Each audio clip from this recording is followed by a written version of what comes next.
for my mates down the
Hey Trevor, Alex, how's it going?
I like how we've got 3 people from Ecomi, and then we've got 3 people from the FOMO squad as well.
I guess we'll have to wait and see on that one.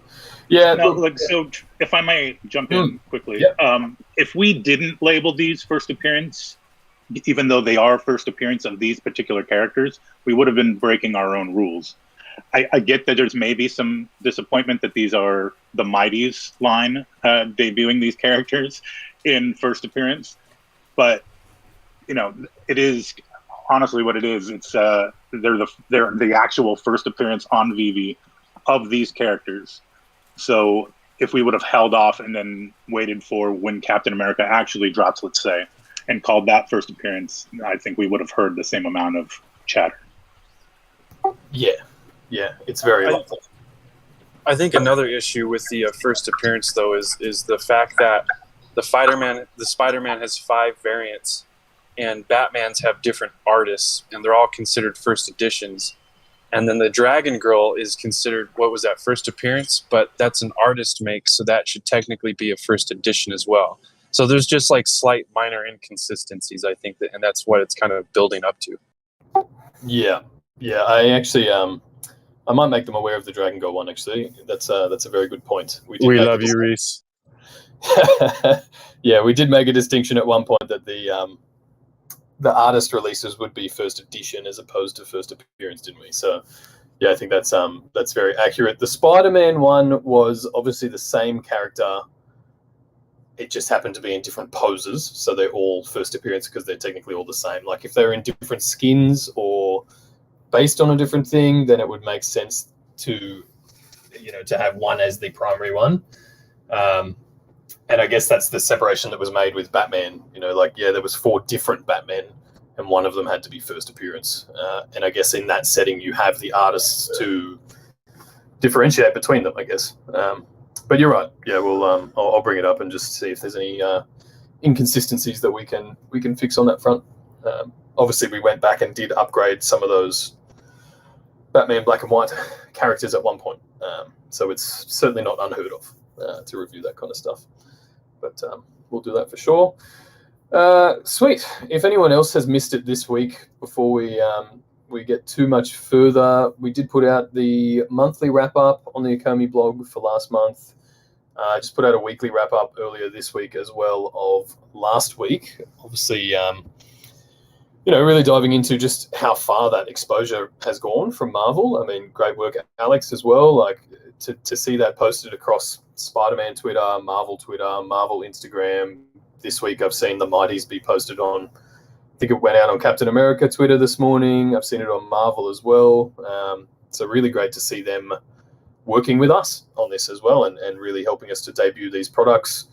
As Alex just mentioned, the Marvel Mighties is the debut of these characters, like the first ever debut. They're not available as physical products, which is pretty exciting. Really exciting to be given that trust, for lack of a better word, to be able to debut those. So if anyone wants to catch up on any of last week's stuff, that's there as well. There was that interview with Ryan Panagos as well, Agent M. Not sure, have any of you guys ever tuned into the This Week in Marvel podcast? Do you guys kind of plug into those resources? I've caught a few of them before. I'm a fan of them. I would love to tune into that for sure. Yeah. It sounds like a good Marvel resource anyway. Obviously, we're now on good terms with Ryan, so we'll try and get some more VeVe content mentioned in there if we can moving forward too. But all in all, I mean, I said this in an AMA last week, but it made me laugh that sort of Tuesday, Wednesday, people were screaming at us saying, why isn't Marvel posting this? Why haven't I heard from Marvel? And then the next day it was kind of all over Marvel. So it's good. It's really good to see that reach starting to expand. Rogers and Cohen are really killing it. The amount of publications that our announcements and PRs are making their way into now is really good to see as well. So that's kind of well underway, that system. What else do we do? I did an AMA with Taps last week. Shout out Taps. Hope you're feeling well. So if anyone missed that, there is an AMA there that you can catch up with. And that Twitter Spaces AMA is linked in that article as well. Some of you may have seen we now have a bit of a channel partnership going with George from Cryptos R Us. It's really nice to see him mentioning Ecomi and the Omi token to his audience. So if you don't already follow him or pay attention, look, he offers really unbiased opinions in the crypto industry. I think he's a great resource. So if you're interested in that side of the industry, I would suggest giving him a follow as well. His channel is Cryptos Are Us. On the VeVe side, obviously Marvel Mighties coming up, blind boxes. Now there is an article in the updates section on the VeVe blog for blind boxes. So if you haven't seen that yet, if you have any questions, I've tried to answer most of them, or most questions that I think will come up. So head over there and check it out. But otherwise, we will take questions while we're here. And obviously, you've got myself, we've got Alex here, and Trevor is here as well. So if anyone's got any asset questions, I will. I'll link that blind box article in the voice chat for you. Perfect. Oh, that's a good reminder, actually. If there is a voice chat discussion channel, that's what it's called, voice chat discussion. So if you have any questions, guys, and you're not making it up to the stage or need to leave and would like to hear it answered later, just drop them in there, and our mods will try to get them to us as well. Now, other AMAs, I did an AMA in the OKX Telegram group on Wednesday morning, my time. I haven't seen a transcript of that yet, but I'm sure that there's probably one floating around. So that is out. In case anyone missed it, we did list on OKX at the start of the month as well. And Trevor, did you just do another AMA with Cavell? Yes. Yeah, we did it yesterday. Okay, perfect. So I'm assuming that's probably out somewhere as well if anyone wants to go check that out. But generally speaking, I think that kind of wraps things up. Alex or Trevor, anything significant happen this week before we dive into questions? No, I think we're pretty much up to date with everything. Thank you. All right, no worries. I'll start to bring some people up. If anyone on the stage has anything they want to cover while we're doing it, feel free. So, quick question on the for the drop boxes. As soon as we get them, are we gonna be able to see like instantly, or are we gonna like buy 5 boxes and then have to wait whatever time it takes for you guys to send them out? Instantly on these ones. The obviously the plan is to continue to build out this experience so it's more fun, with little unboxing animations and that kind of thing. But no, for this early one, there's quite a lot of dev time that has gone into it. Obviously, we want to get this out for Marvel. So once the purchase process is complete, you'll find out what collectible you got. So I think it's either with the green truck or maybe just after it. But it will tell you what you got and sort of what edition number and all those kind of things. And you'll know that, before it's delivered. And one more thing, something that's just been nagging me about the app. Like every time I go to follow somebody, it unfollows and I have to follow again. It's a little thing, but it's just annoying things that could, Yeah, perfect. Yeah. It's probably just a bug. When you follow them, it automatically unfollows them, and then you follow them, and then it follows. Or yeah. If you look at probably anybody that has followed you, they'll have to follow you twice most of the time. It's actually a visual bug. If you tap it one time, it'll say follow and then switch to unfollow. But if you back out and then go back to it again, it'll actually be registered that you are following them. Okay. It's just super annoying. Right. Okay, that's no worries. I'll put that on the devs plate. They can sort that out. Quick question before we get too far from the blind box topic. Trevor, will we see a first unboxing ceremony animation?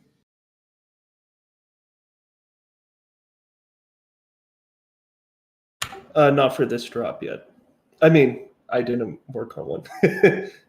No, I think that's, to my knowledge, there's no animation on this one. It's definitely coming. Obviously, this is the first iteration of the blind box kind of experience, but it will definitely build out to be more robust and exciting as we move forward. Appreciate it. Thank you. Hey guys. Hey man. Thanks for inviting me up. Are we doing questions yet, or do I need to wait? No, go for it. Yep, we're there. All right, sweet, awesome. So I had 2 real quick. So the first one I can't claim, but I have a notes, and I like to keep good questions that people asking for certain things. I think this one was K a while back on the Comic-Con editions. Would it be possible to get like when the Comic-Con like drops, whatever year it came out, like having the I think it's CE edition or Comic-Con edition, and then like 2021? Yeah, I think it would be. It's I suppose, and this is just my assumption. It depends on, obviously we're all under the assumption we'll drop more Comic-Con exclusives, but there are other types of con event as well, and I don't know if they will get the con exclusive tag, or if we'll keep that specifically for Comic-Con, and then there's like Designer Con and some that are more specific to the designer vinyl toy world, some that are more specific to pop art type things. So yeah, I'll get clarification on that. We actually did answer this in a previous AMA. Okay. Yeah, it'll be CE designation con exclusive is for all cons. So not only Comic-Con, but Designer Con, Complex Con, or whatever con we happen to be at. New York Comic-Con versus San Diego Comic-Con. So yeah, CE is con across the board. Cons all over the world. Awesome. Okay. Perfect. So in that sense, yeah, I'll request if we can put like a, it could be a con exclusive 2021, and that covers all of the 2021 con events or something like that. Some way to differentiate them. We all understand how important that is. Next question. Yeah, and then the next question was, and I'm pretty sure I know the answer to this, but I thought I'd just ask it anyways. Hopefully this one hasn't been asked. I know y'all take like the first 40 sometimes, or the first like 90. Would there ever be a chance maybe that I know y'all would probably always take the first one, but that maybe we can get like 2 through 41, and then like the ones that y'all take would be like 41 to like 80 in the first one, so like number 1 and then 41 through 80. Is there a way that we can maybe get like the earlier ones, or is that a certain reason why it's like that? Yeah, so those early ones, we have just put a blanket allocation on them from the very start. Now all the number ones go into a big VeVe showroom at some point. Safe to assume it will be somewhere in the VeVeverse. The majority of the rest of them go to the licensors. They'll give some to the artists depending on their deals and whatever happens there. I'm sure Dan and David, keep a couple that they enjoy. I think we'll occasionally see a number 40 enter circulation, because we have kept some of that allocation for giveaways, promotions, charity events in the future, that kind of thing. But generally speaking, I mean, if you manage to get your hands on something that's 40 or below, it's not going to be an easy task, and they'll be pretty rare to enter circulation. The other 50 that kind of gets taken from every drop came in maybe 2 months ago, 2 and a bit months ago, and they're the ones that we use for all of these community giveaways and promotions and things. There's a new giveaway happening on Twitter every week these days. Alex, I think you and Noah have been working towards some more community giveaways on the VeVe side too. Is that right? Yeah, we're looking at a few different platforms to kind of make it all easy to enter and receive and track, and that way it's all on the up and up, and there are no questions about entries and etc. So yeah, we're looking at a few things. Yeah, perfect. So those other ones will become available in those giveaways. They're completely randomized, the remainder that are taken for that kind of initiative, so they're not sort of like 41 to 90 or anything like that. Yeah, and we just use it for that. So to answer your question, I mean, you may see some in circulation eventually, but good luck getting your hands on them. All right, awesome. And then that was all my questions for this time. I just wanted to say that, y'all are doing a great job. I know a lot of people are, upset about one thing or another, but eventually everybody's issues are going to be tackled and we're all going to be happy. I just want to commend y'all for such a positive attitude all the time, because sometimes, a bunch of people have really nasty attitudes and are kind of self-centered. So I appreciate y'all being who you are, and that's it. Thank you, Matt. We appreciate it. And yeah, just to that point, I think every week or as close to as we can, we're answering more questions and quelling more FUD. Anyone who's been around since the start of the year will have truly been part of this journey with us. So, big thanks to everybody that shows up every week as well and voices their concerns and brings things to our attention. We are obviously trying to work through everything as quickly as possible. But this is business, right? And things take time. So, yep, as you said, we'll continue working towards trying to make everybody as happy as we possibly can. Yeah. Hey guys. Okay. I've got my audio working, I think. I've got a community question and then one question for myself. The community one is more towards you, Reese. So that is someone's asking about the blind boxes. So has there been any discussions on allowing the blind boxes to be, I guess, unopenable, if that's even a word? Like you can just trade or sell them without having to open them. Keep them sealed. Yeah, exactly. Yeah, we've spoken about it. We're not there yet with the tech, but I personally think that would be pretty awesome, and have some of these, like, you see it with, and I hate to say this word, but you see it with Pokemon cards and unboxing. Confirmed. It's people rip them open years after the fact, and the excitement is there. So I think it would be a really cool feature to be able to sell these things around. Yeah. So yeah, I think it's definitely on the agenda. But yeah. One really interesting, I guess, advantage of the NFT blind boxes is, I don't know if you're aware of this, but Pokemon cards, a lot of people would weigh the packs because the holo foils would be slightly heavier. So this whole industry became kind of corrupted. Like people were selling weighted packs on eBay, but you won't get that kind of fear of having a weighted NFT because you can't really weigh them. So the chance of having an ultra rare hasn't been drastically reduced. I just think that's pretty cool. Yeah, that's awesome. I would like to see, maybe that could feed into the master collector at some point. Like someone mentioned, the higher your ranking, maybe you just have a slightly higher chance of getting a more rare card. Or, we obviously talk about access to, maybe not individual sales, but access to more exclusive content depending on what you collect or what level. But I think that would be cool too, if you got some sort of blind box opening random chance advantage as well. Yeah. We'll see where that goes. Now, second question is more towards Trevor. So I know that Trevor on his AMA with Cavell, he addressed my paraplegic man question. I did say that. Yeah, so basically I just wanted to understand a bit more as to what the process of, I guess, amending an asset looks like. Because I know there are a couple of others that people have kind of raised, like the Pitbull hoverboard. There's like a kind of missing booster thing on the back. And yeah, just like what does that process look like? Because some people are kind of a bit frustrated that they've had a asset that has some kind of a error on it for so long.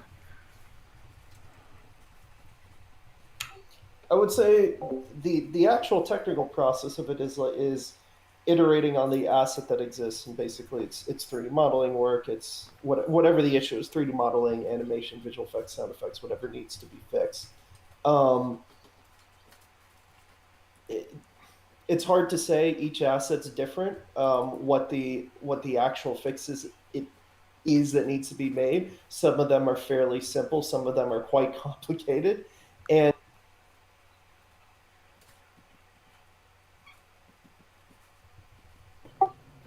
we might have just lost you there. Sorry, I stopped. It's beyond just like, some of them are easier to make, some are more difficult, and it's also about like that kind of prioritization work that needs to be done around the asset. Okay, that's pretty insightful. Do we have like an ETA on when Superman leg reattached?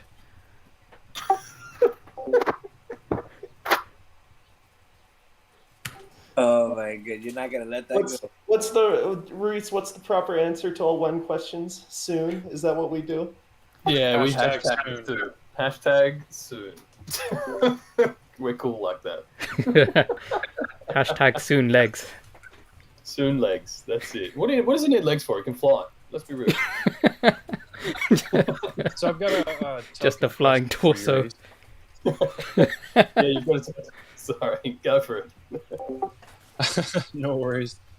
So we saw Spider-Man burn over 1 billion tokens, and when you guys start increasing the additions to fit the user base, you guys are going to start burning, billions and billions more tokens. It's just going to increase over time. What happens when the token starts to reach like the full burns? Like, what does that mean for the token? Can the token be fractioned or halved when we start coming to the end of them? Yeah. So all crypto tokens can be divided to 16 decimals, I think is the standard. So you kind of have almost these infinite divisions, which I guess maintains liquidity in any sort of circumstance. But this is how the system's been designed, right? We've always been working towards more drops more regularly. Obviously, the bigger the user base, the drop sizes will increase, collectible dependent, right? We won't go too crazy, but that will take place. So yeah, we're definitely expecting to be burning more tokens the bigger this grows. Now that will be balanced by, and this is not in any way financial advice, but as the token scarcity increases, presumably so does the value of the token, which will offset some of that burn, right? It's obviously, if we're burning whatever the token price is today, 0.003 or whatever. Now, Right. if we go back to 1 cent, well, then we're burning 3 times less than what we're burning today, right? So Right. that scarcity will balance things out. The growing user base will balance out the increase in price, presumably, of course. But yeah, every token can be divided into 16 decimals. So if the token supply, when it starts to get low, presumably it will be balanced by the number of people and maintain that liquidity in the reserve. Then we also have the buybacks that are designed to top that up. And then once we can add the new utilities, once we are over on immutable, we start burning more tokens from the circulating supply as well, from the open market supply, which again, in theory, pushes up the price, which again balances out the burn. So yeah, I think the number of tokens in there is going to see us maintain liquidity for longer than any of us are probably on this earth. But it's definitely designed to make that happen. Awesome. Thank you so much.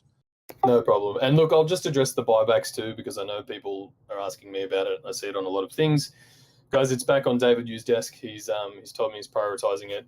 We do tread carefully between, the OMI token is a utility token, always has been.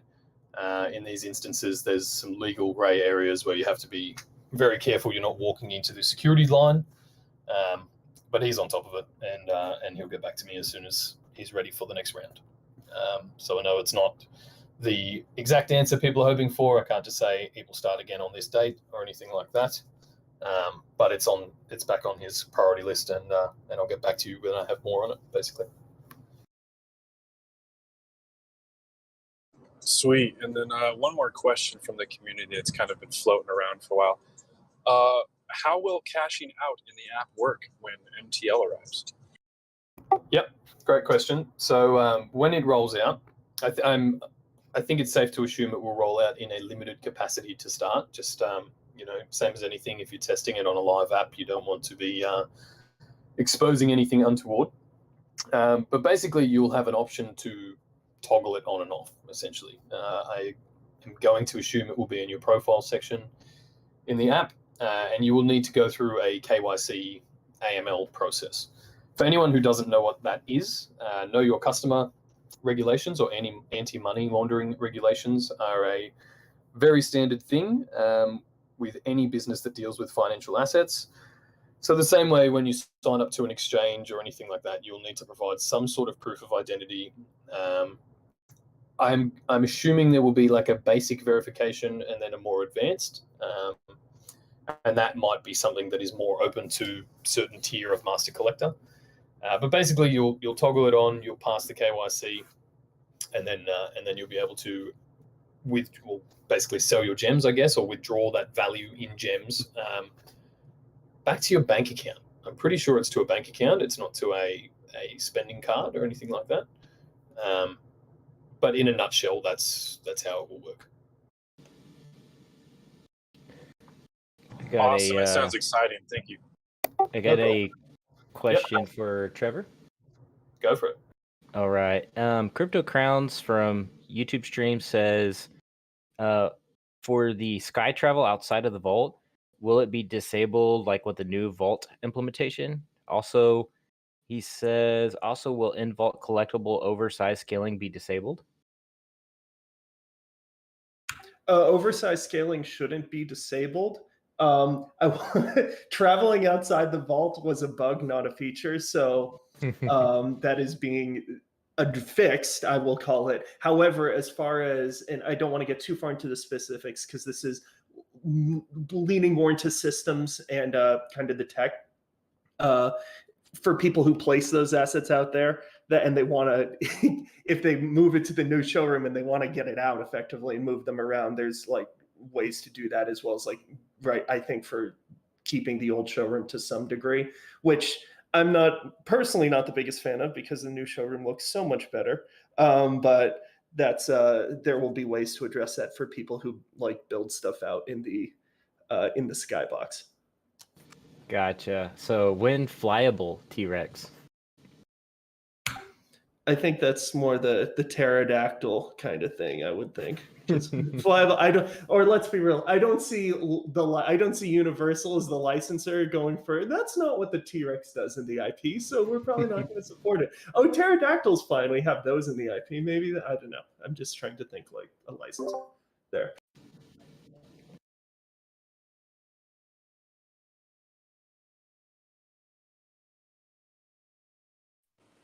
Oh, I mean, it seems like Marvel will come out with something that flies before anybody. Take an Iron Man that flies. They do have a lot of stuff that flies. It's very fair. Yeah, we'll have to wait and see on that. What if we were to do an animation, like say a pterodactyl, Trevor? Is it the kind of thing that would have to be on a loop, or can we? Like, how would that work as a flying collectible? Is that sort of what happens in the back end? So the technical process of building those kinds of assets is you basically identify all the behaviors you want the asset to be able to do, and then you create animations to support those behaviors, as well as like the general like tweening between them. So if we're going to do let's say we had a pterodactyl and we want to have it fly, we would create a looping flight animation where you'd see the pterodactyl flying around, and there might be different parts to that animation in terms of one where he's flapping, one where he's like just gliding. And then you would have also like the takeoff land behavior, assuming that's something that we're going to want it to do. And you basically build an animation tree that like moves between those pieces. Some of the stuff like direction, like how it actually moves through the air, like or like that kind of stuff would probably more be driven on the engine side as opposed to animating. You don't really animate translation through space into assets like that, if that makes sense. Yeah, from a non-tech perspective, yeah, I think that makes sense. If we were, I mean, you just mentioned like a takeoff and landing and things like, do we get to a point where you can change those points?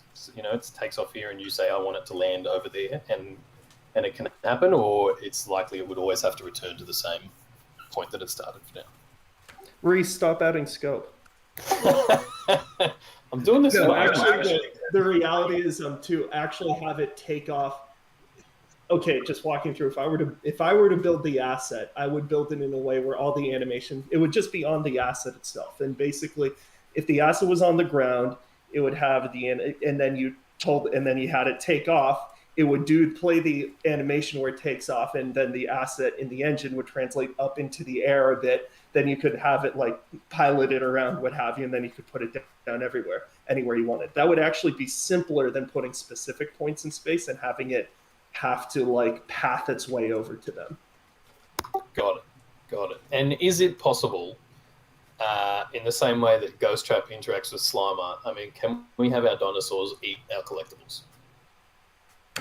Once again, you're out here just adding scope in public, and it's just really hurting me. You're really killing me here.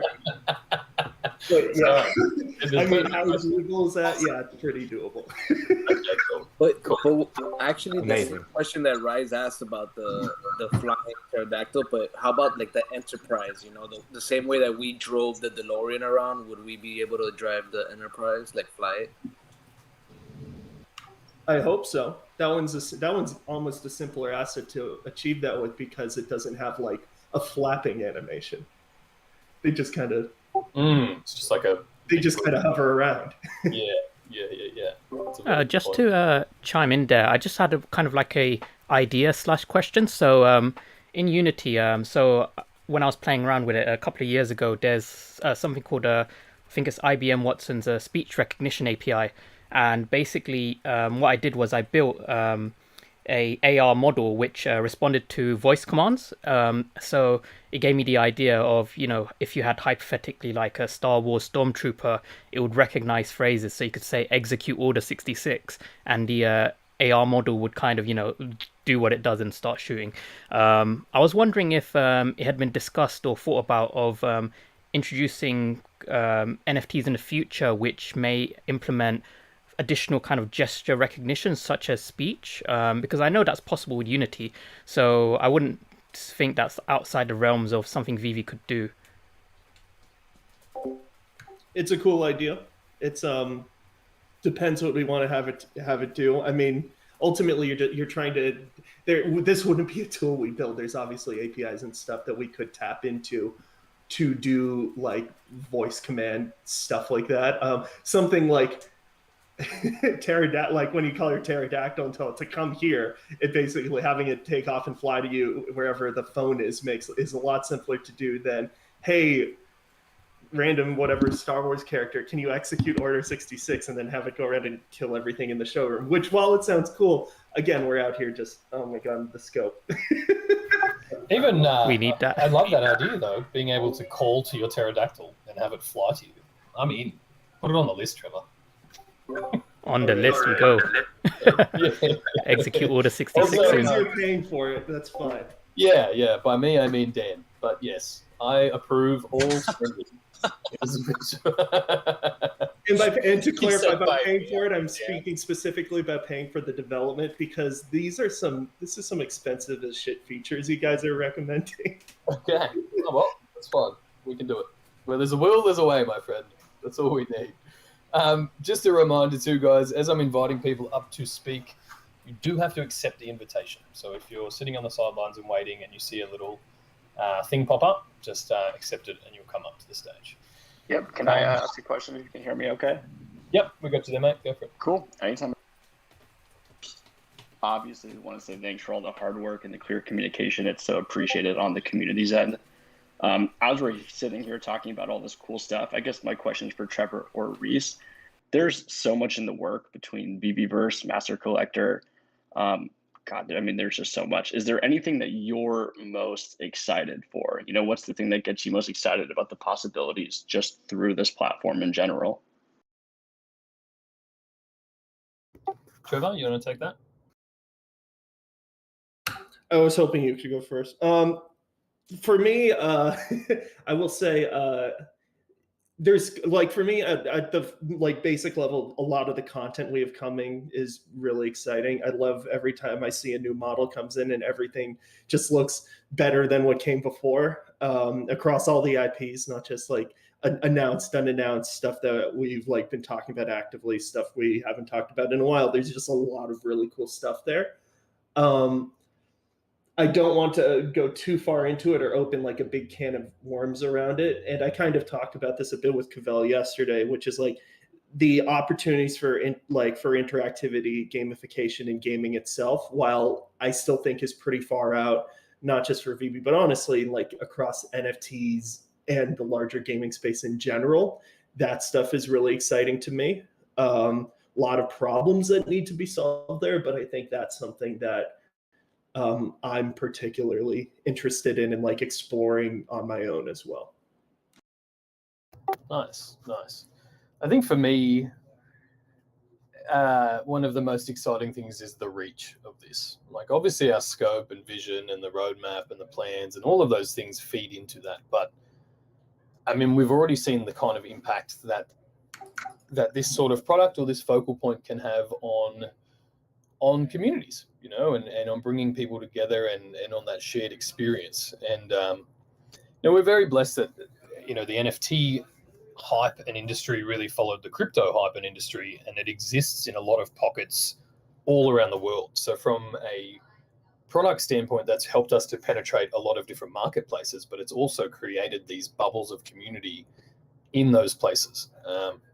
And when you see things like, you know, we're in the top ranking entertainment apps in the App Store, but, you know, the world over, not just in the US or Australia or things like that. I mean, I think that that's really exemplifying the fact that our reach has really grown across the world. And I'm just really excited to see how that develops. You know, this AMA, all of the conversations we all have on a weekly basis is truly testament to how the community's developed so far. But yeah, I'm excited. Sure. Yeah, it's cool. I mean, like you said, there's some different areas you can reach, and right now it seems we're only really in like the, you know, like the movie space and the character space.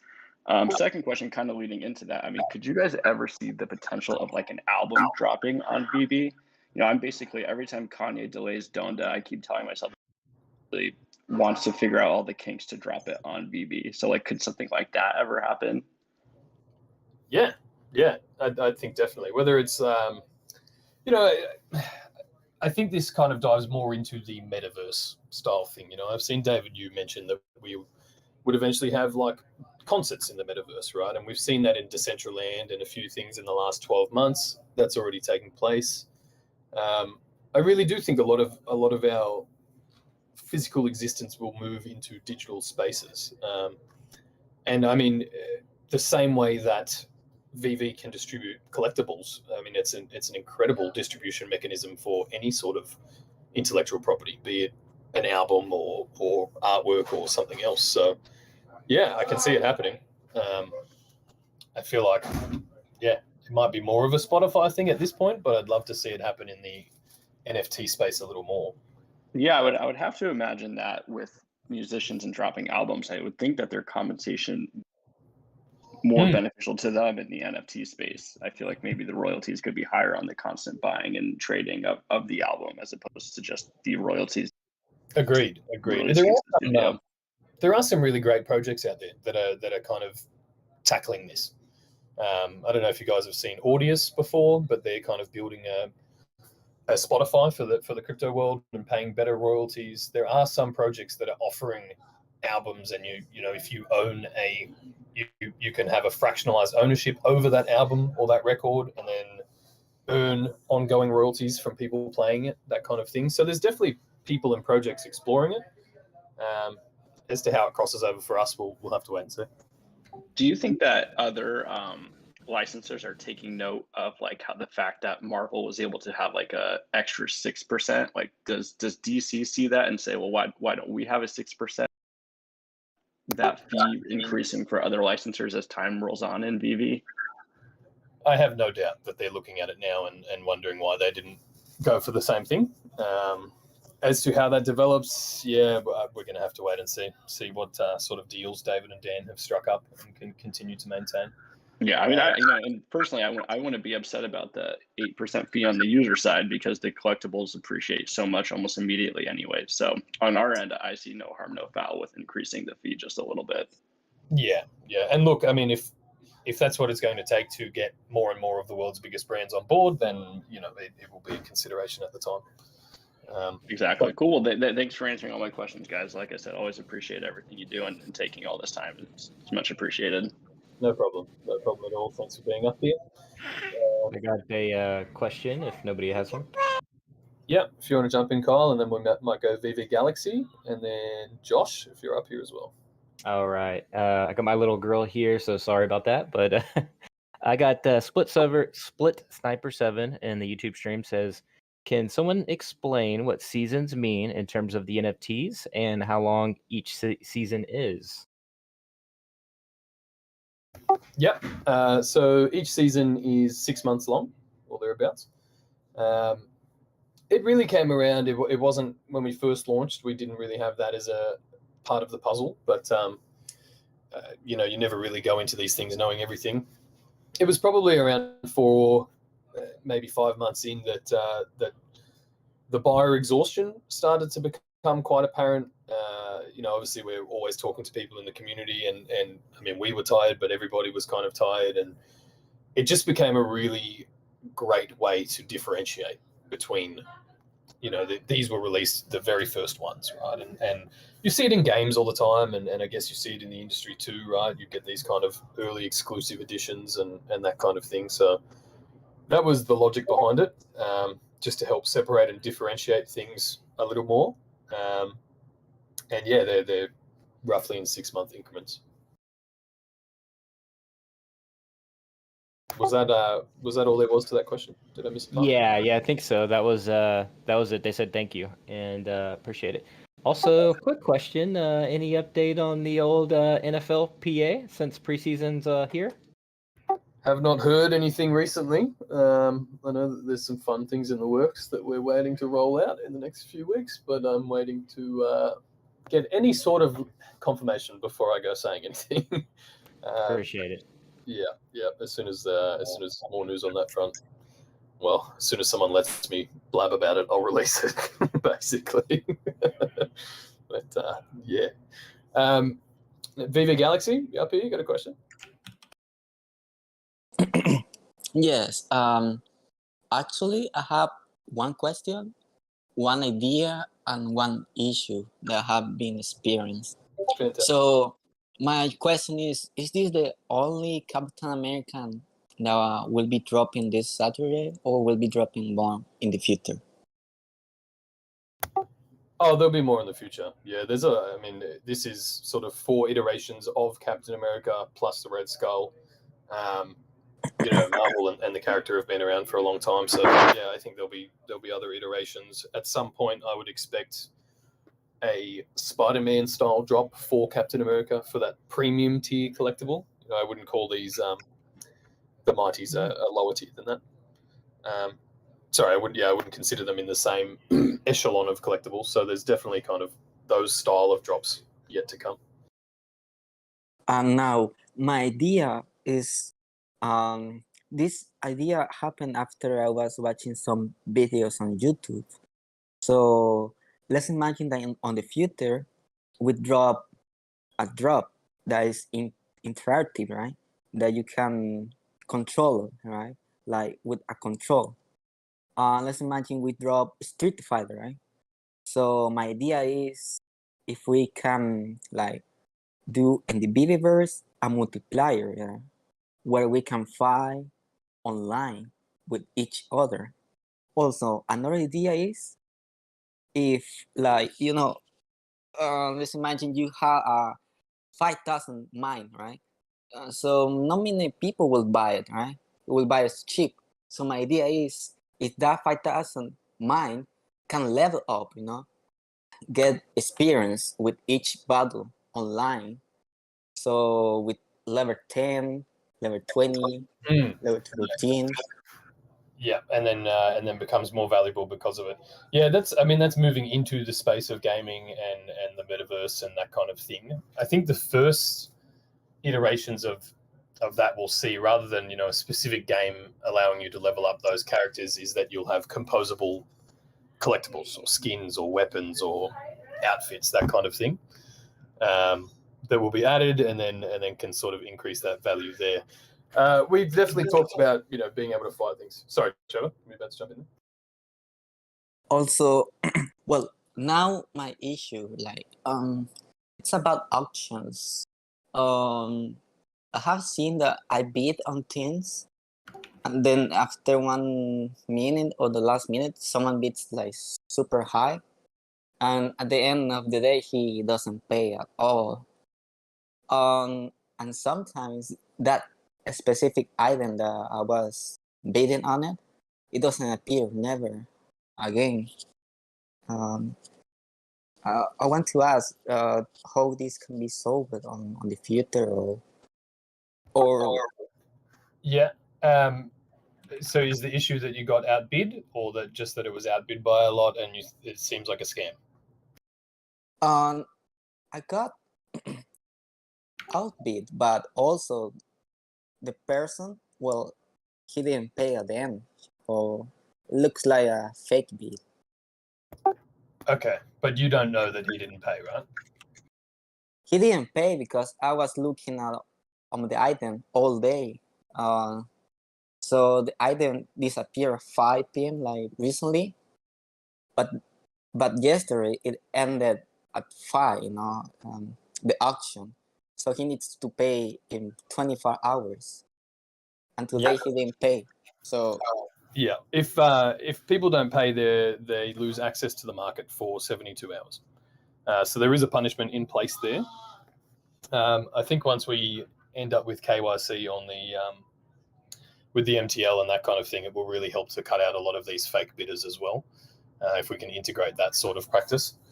But otherwise, just make us aware of it as we go. I mean, if it's an outrageously high bid, there seems to be a lot of, I guess a lot of fake accounts still that will bid like 10,000 gems on a murmur corner, and you know that it's a fake bid. It's very easy to identify as a fake bid.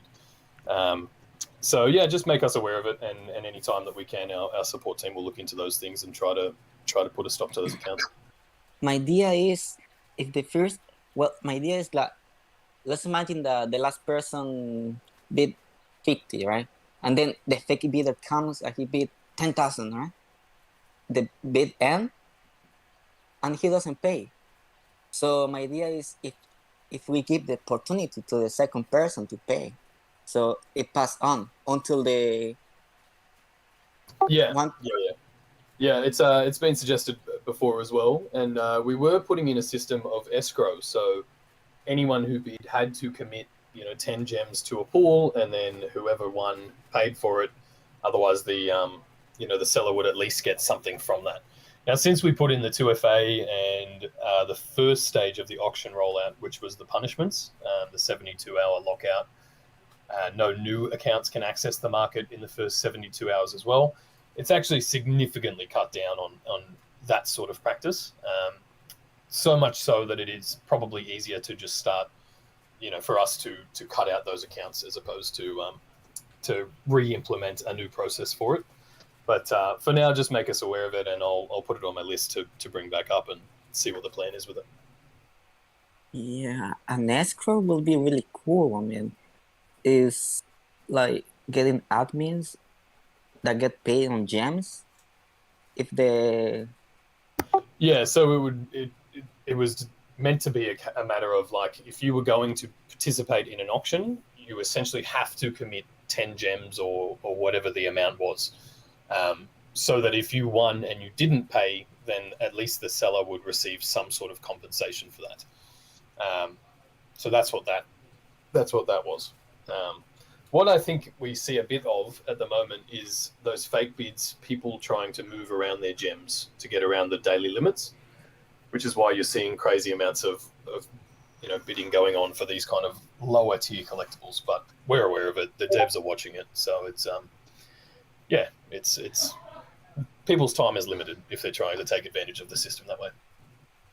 Yeah, it will be really cool if you think, in my idea, like if the last person doesn't pay, pass on the collectible to the second person, and he has less hours, like 10 hours to pay, then another person 5 hours.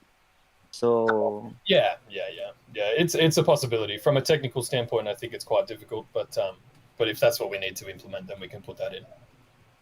Yeah, that's cool, because allows a really good item on the marketplace. It was. It's heartbreaking. It's heartbreaking when it happens. We all read through it, we all get that part for sure. But hopefully that answers that while we're here as well. Yeah. Well, if one day we get Star Wars, if you see the game on YouTube, it's called Battlefield 2 from Star Wars. I mean, people play like 8,000 hours or 1 year on that game. So imagine on VeVeVerse would put Star Wars fighting on Street Fighter. I mean, it would be a completely success. Oh yeah, it's already we're shaping up. You know, we're shaping up. Things are looking pretty good around here. We'll keep building out based on the user experience so that people keep enjoying what we're providing. Do you think we will buy land on the VeVeVerse? It is a possibility. It is a possibility. We haven't got that far yet. There was definitely some early discussions about it. I personally really like that about the sort of NFT metaverse that you can create. Yeah, we'll have to wait until we get a bit closer to before I bother speculating too far on that. All right, team, I'm going to invite a few more people up to the stage. There's a couple up here now. Garlic, if you want to jump in. Reese. Oh. Yep, go for it. Or anyone. Hey, Reese. Oh, sorry, Josh. I apologize. I did say. Go ahead. That's my bad. Go for it, Josh. We'll go you first, mate, and then we'll come back to Garlic. Just sorry about that and for the confusion there. So, I guess I want to start off saying, obviously I love the stuff that you guys been and putting up. So with the Mighties, kind of let down with, the 5 different first appearances we have here. Down the line, can we see a, quote unquote Falcon instead of a Sam Wilson and have that be a first appearance? Yeah, I think so, because it depends on the definition of the character is my sort of assumption. Alex, do you have a bit more insight into how that's kind of taking place now? I think that's more of a Dan and Dave question, but I don't see why, if Falcon as Falcon and not Sam Wilson as Captain America appeared, that it wouldn't be a first appearance of Falcon. I mean, that makes sense to me, but then again, I don't know, to be honest with you. And that's honestly up to Marvel and Dan and David to make that decision. Yeah, that's kind of where I stand on it too. I just smile at it and go with what they say. Sure. So with that being said, when Alex said obviously a Falcon would be a Falcon. So why isn't one of these labeled as a Captain America, since we got kind of like 4 of them? They're all labeled as their persona. Is that right? No, they're all Captain name. America. It's a Captain America series, and to differentiate them, because they've each donned the mantle or donned the title of Captain America. But none of them say first appearance Captain America. But they're all first appearance of those characters as Captain America. So maybe that's just some confusion. Each one. So Steve Rogers as Captain America is the first appearance of Steve Rogers as Captain America. Sam Wilson as Captain America is the first appearance of Sam Wilson as Captain America, and so on. Right. Go for it, mate.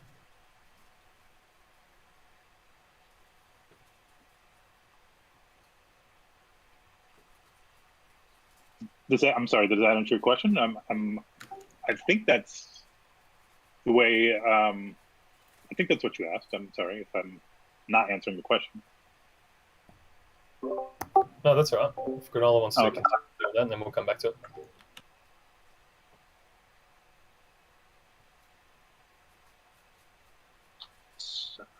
Somebody trying to talk?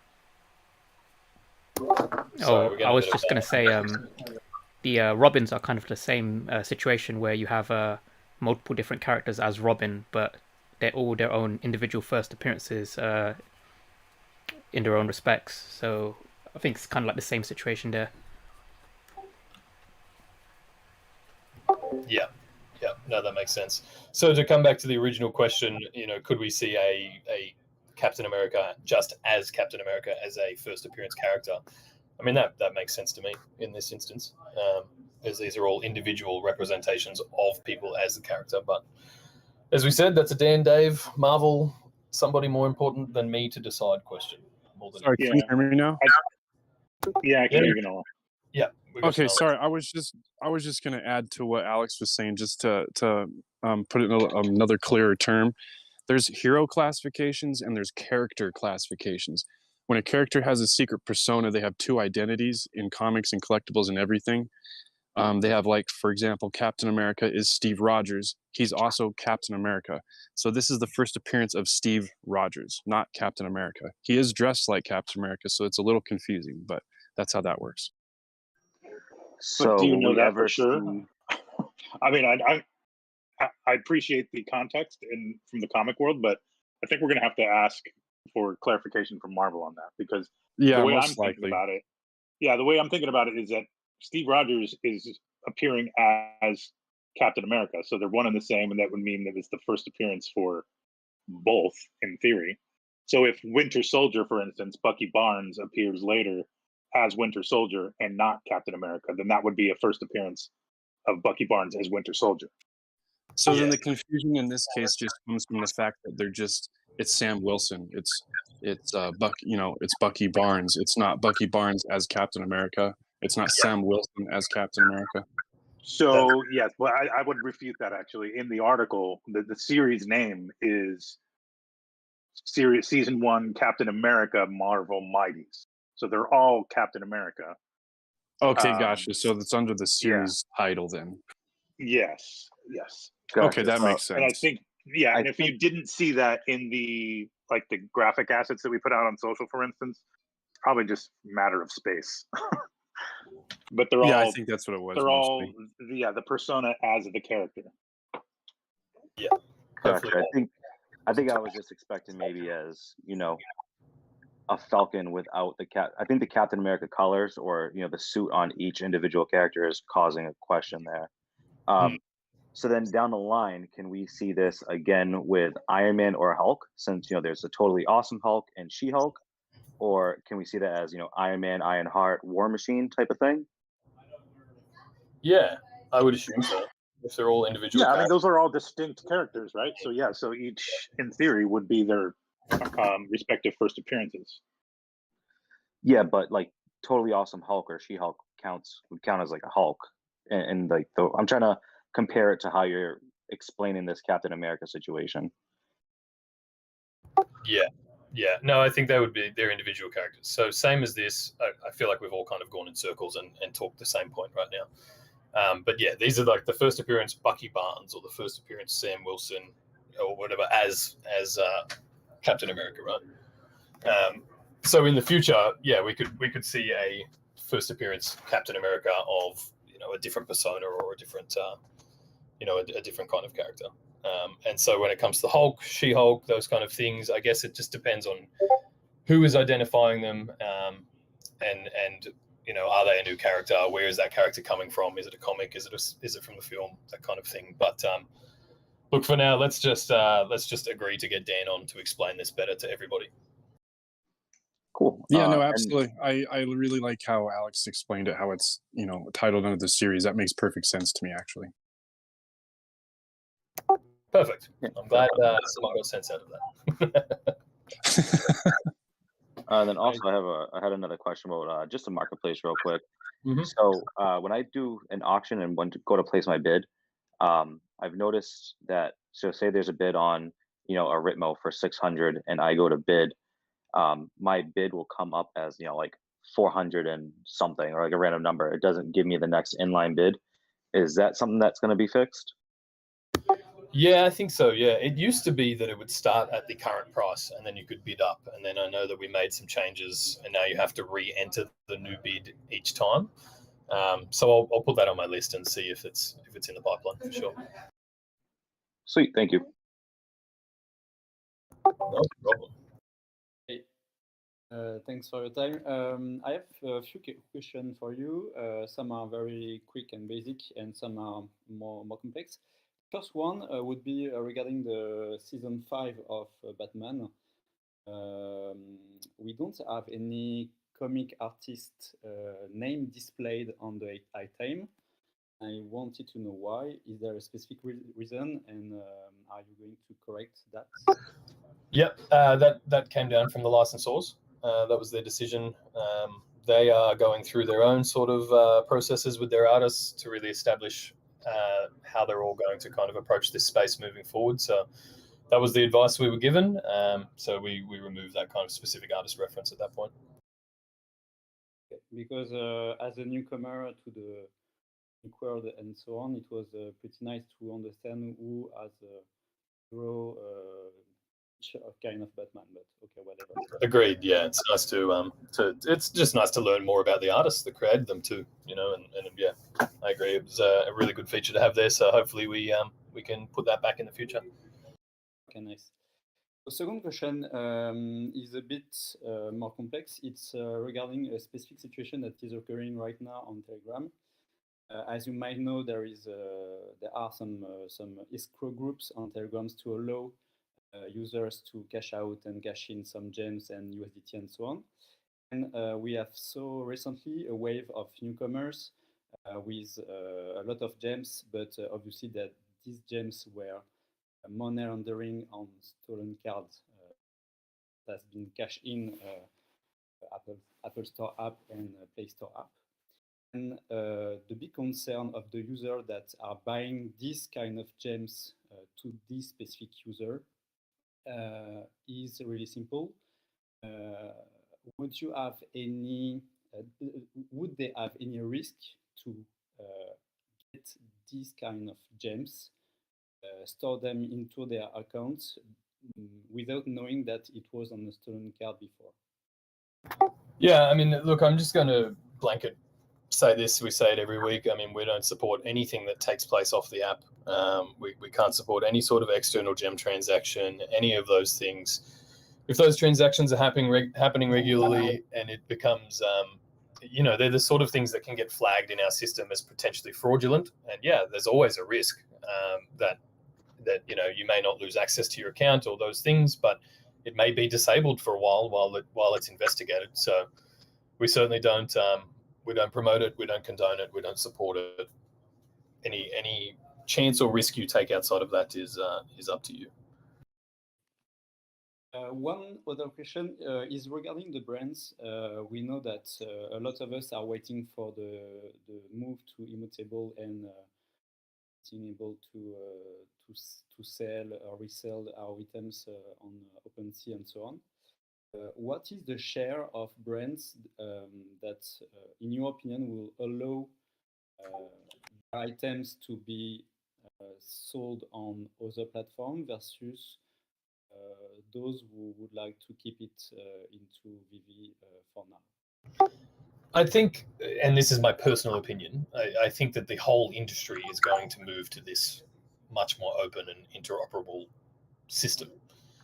So eventually, you know, in a few years' time, I would like to see all of them taking place. In the immediate short term, it all comes down to the licensor. It comes down to how they're willing to let us use their IP. Do they understand these kind of platforms? Is it an easy transition? Now, that's what we do, right? We really handhold licensors through this process, or we have up until this point. And now, you know, most of them really understand what's taking place. Just in conversations, you know, some of the Clubhouse chats we've had with Frank Kozik and Jermaine Rogers and people like that, they're much more fluid in the way they can operate. One, they already use OpenSea. They're already very familiar with it. And two, they represent themselves. So they can be much more accommodating much more quickly than a bigger brand that would have, you know, huge legal teams and pages and pages of contractual obligations. So look, I think to start with, the more fluid creators are probably going to be the first ones to enable it. And moving forward, I would hope that the bigger brands take up the mantle as well. Okay, so you are not able for now, for example, on 50 brands, just to let us know, 40 are okay to move to another NFT platform, or like 10 or whatever? No, I don't have those numbers or figures just yet. I think it will be more of the conversation once the migration has taken place. And last question would be, and I let the voice for another one. Last question would be regarding, because there is a lot of frustration right now currently in community with the collector that has collected items for months from the beginning. Do you have any timeline regarding the MCP? Yeah, no, I don't have a definitive timeline yet. I mean, it's in the pipeline and it's certainly getting closer to the top, but obviously there's some pretty massive things that have taken place and have to take place. I mean, blind boxes have been obviously getting ready for comic books, because all of those things, you know, other than new developments and functionality, like the comic book is a redesign of the app. There'll now be a new section in the store and things like that to access that as a product. So from a development standpoint, those things have taken priority. But the Master Collector is definitely getting closer. What I did pick up on some of this feedback. I think it was VeVe Flipper in his video with the Comic Way. Shout out to those guys, making a really good point that, yeah, we now do have a lot of collectors that have been acquiring these things long term, obviously from a fan standpoint, but also you know, for being rewarded when this program runs out. And we do need to find the balance between really rewarding those people that are collecting and using the app for that. So look, I hope at the very least we can put out an outline of the program itself much sooner than it rolls out, so that at least people understand the value of holding these collectibles. But leave that one with me. I'll put it on my list and see what we can sort of get out into the public as quickly as possible. And would you have a panel of collectors just to ask them questions regarding the program in itself, regarding the functionalities, regarding the features, and so on? Would you have any panel from like 10 collectors, reputable collectors, just to ask them questions and be sure you are aligned with what they're... Yeah. We actually already do that. We already do that with quite a number of groups of people. Obviously, I get sort of rolling feedback all day, every day anyway. But no, we've definitely kind of reached into a number of communities just to kind of make sure that our expectations are on point, what other people are anticipating of the Master Collector, and those kind of things are taking place as well. So we're definitely on top of it.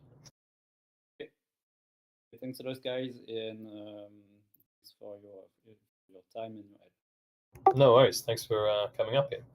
I'll keep bringing a few more people up, and I think if anyone's up here that wants to ask anything too while we're here, how about it? Hey guys, I do have 2 or 3 questions if you guys don't mind. Let's do it. So first and foremost, I just wanted to say congratulations on the drop. Congratulations on having Marvel marketing for you guys. That's huge. But to top on what Garlic just mentioned, do you guys plan on having any particular avenue that you guys can reach out to, let's say as content creators or directly in the Discord, that will help Ecomi as a team with whatever you guys are looking for? I did speak with Alex last week on Clubhouse or something. He said that everything that we've been doing as a community is great, but a lot of content creators want to help you guys move forward the best as possible. So if there's anything that we can do to help you to answer any questions or anything, is that something? Yeah, absolutely. We alluded a few weeks ago to an ambassador program, which is still in the works. I apologize on the delays on that front. And that's definitely the intention of that, right? It's so that we can continue to work closely with the people who are out there and creating content and videos and things about us. Obviously, there will be some sort of reward mechanism there, just so that we can say thank you to people for going so far above and beyond what people need to. So, yep, it's definitely in the works.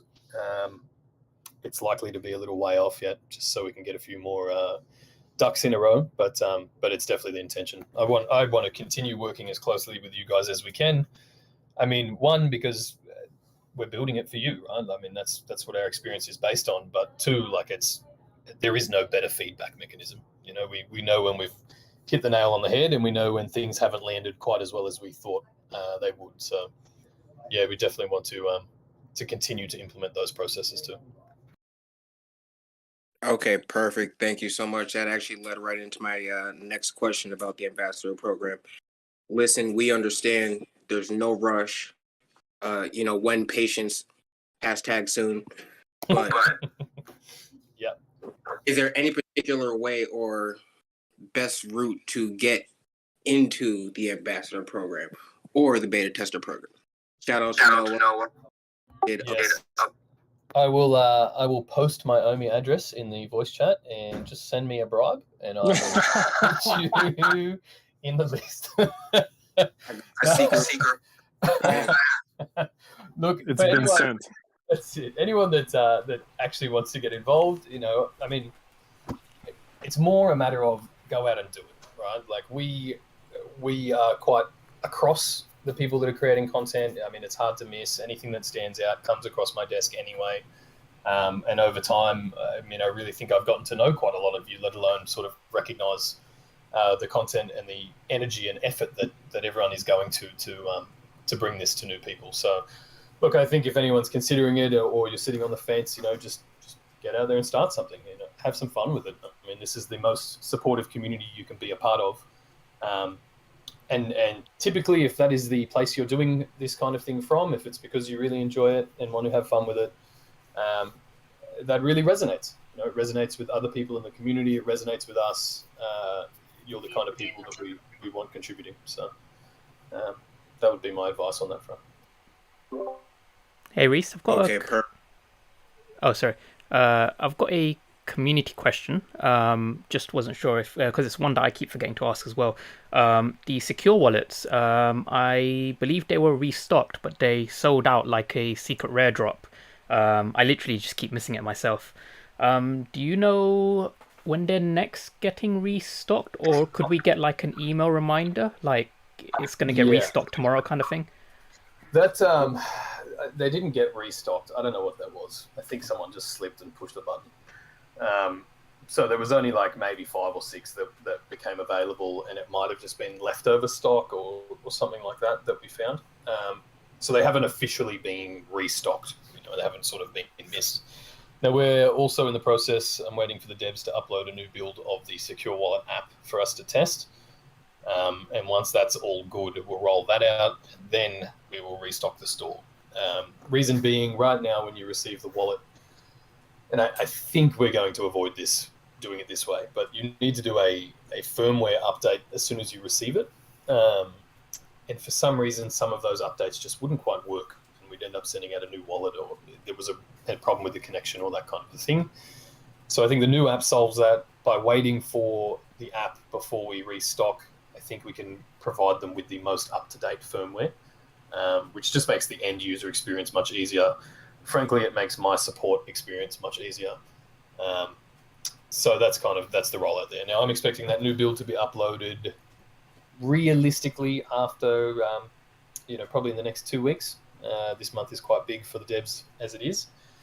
I don't know how long it will take us to test. Probably not that long. It's gone through a few stages of it already. So look, hopefully we can get them back in the store in September. But when they do come out, I'll make the noise about it. I run all the support on the secure wallet side as well, so I'll just post it all through the announcement channels and socials and things, and there should be plenty in stock when it happens, so no one will miss out at that point. Cool, thank you. I don't know if you should have said 2 weeks, because people are penciling it in their diaries now, and they're going to be like, Reese promised us 2 weeks. 2 weeks until Reese gets to test the new app. I don't know how long it takes past that point. But look, obviously they've been out of stock for a while. I know it's really frustrating for a lot of people, and it's just a really cool wallet. So yeah, hopefully we can get that back into gear soon as well. All right, I got a couple questions. As far as when the mutable chain migration happens, will the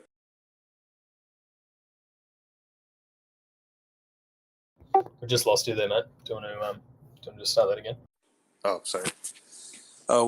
So after the immutable swap, will OMI to NFT be like implemented immediately after, or still a few weeks after? Still a few weeks after. The migration itself will take a little while. It's going to take us a while to get all the content out, make sure everybody knows what's going on, all of that kind of thing. once we're across, then the devs need to work with the new contracts, I guess, and the new system to then build in the OMI to NFT.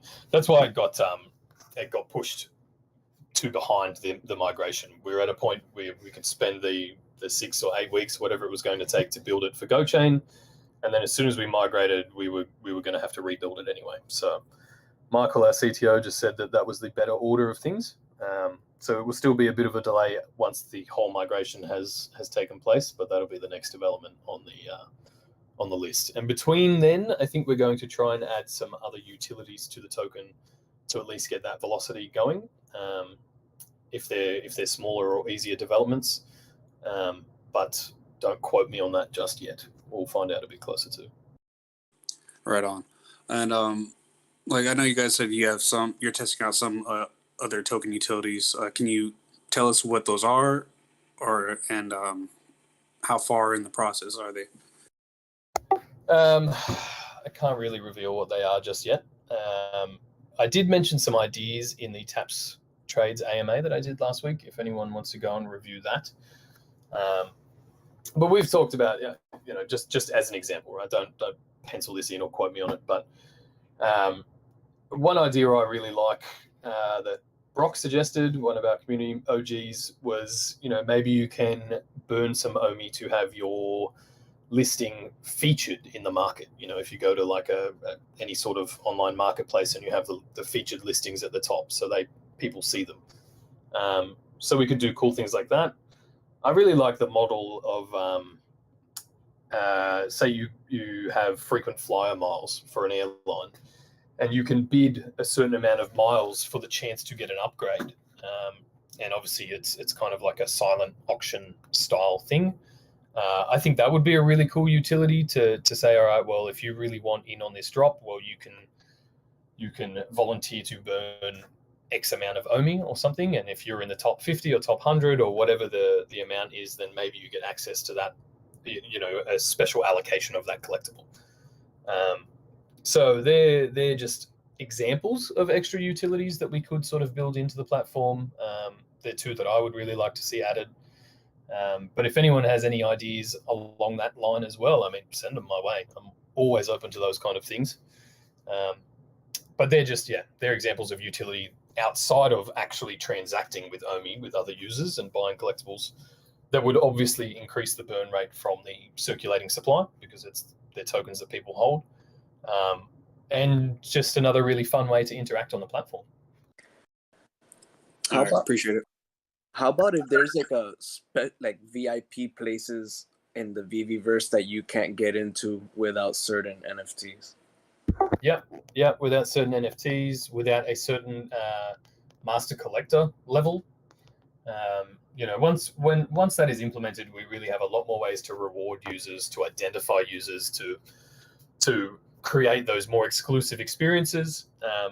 Obviously, to motivate people to want to rank up, right? You need to make sure the incentive mechanisms are strong enough for people to hold their collectibles, for people to want to participate in these community events.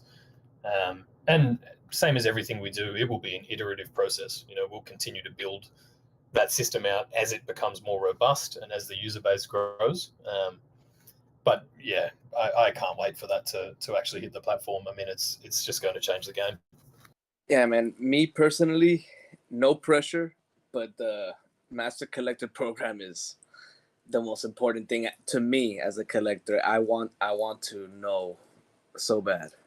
Yeah, agreed. Yeah, I'll see. Like I mentioned, I'll see if we can kind of put out a more a less vague outline of what we're doing with it, because I know you guys are getting sick of hearing me say I can't reveal things every week.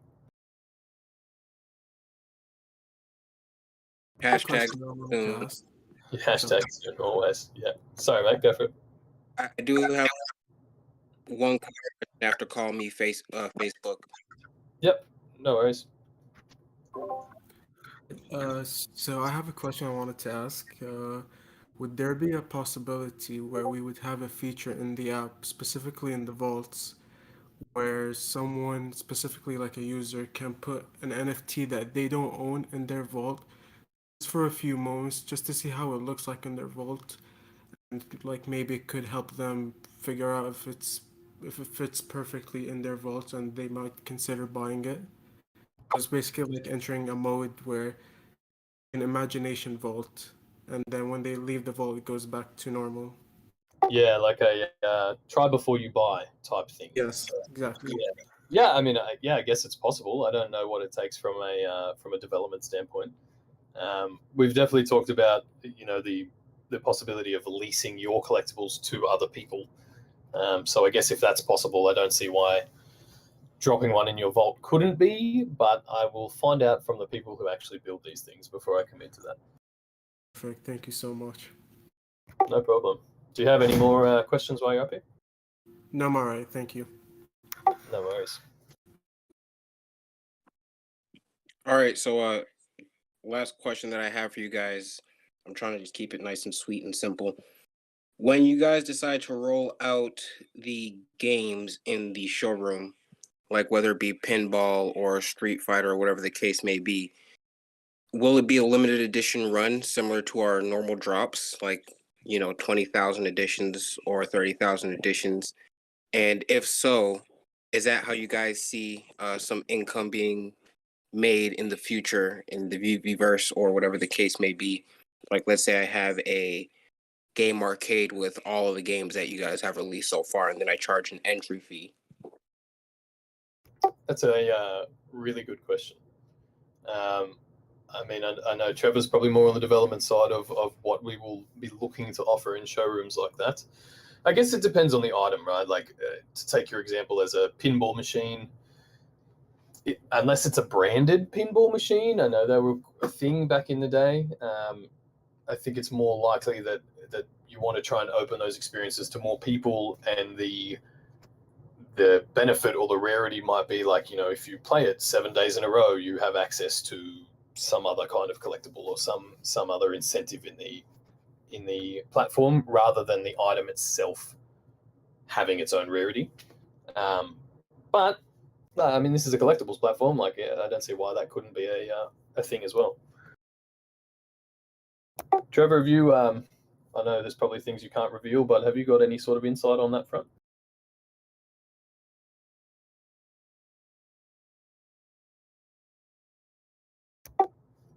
I will take your silence as a no. Catching Z's. Yeah, it stepped away for a moment. Oh, that's good. I've got a community question for him when he comes back too. Claire, welcome to the stage. Yeah.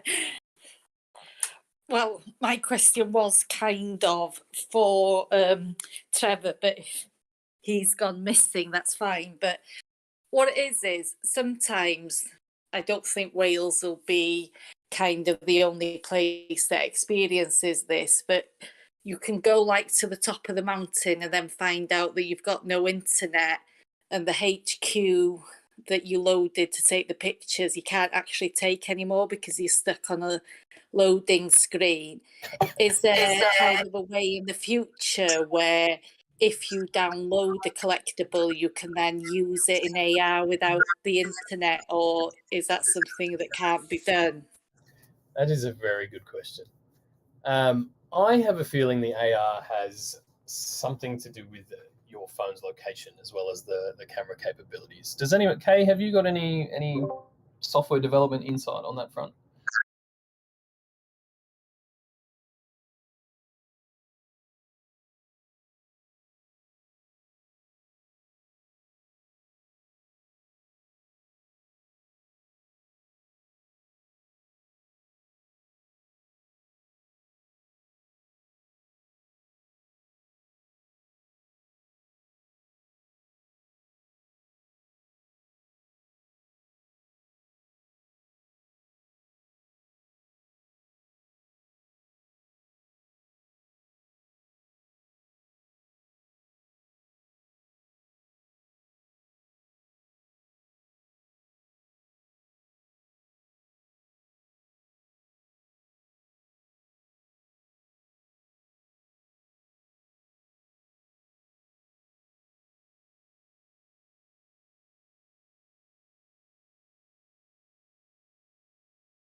Yeah, that makes sense. That makes a ton of sense. I'm glad we have you here because I would have mumbled my way through that.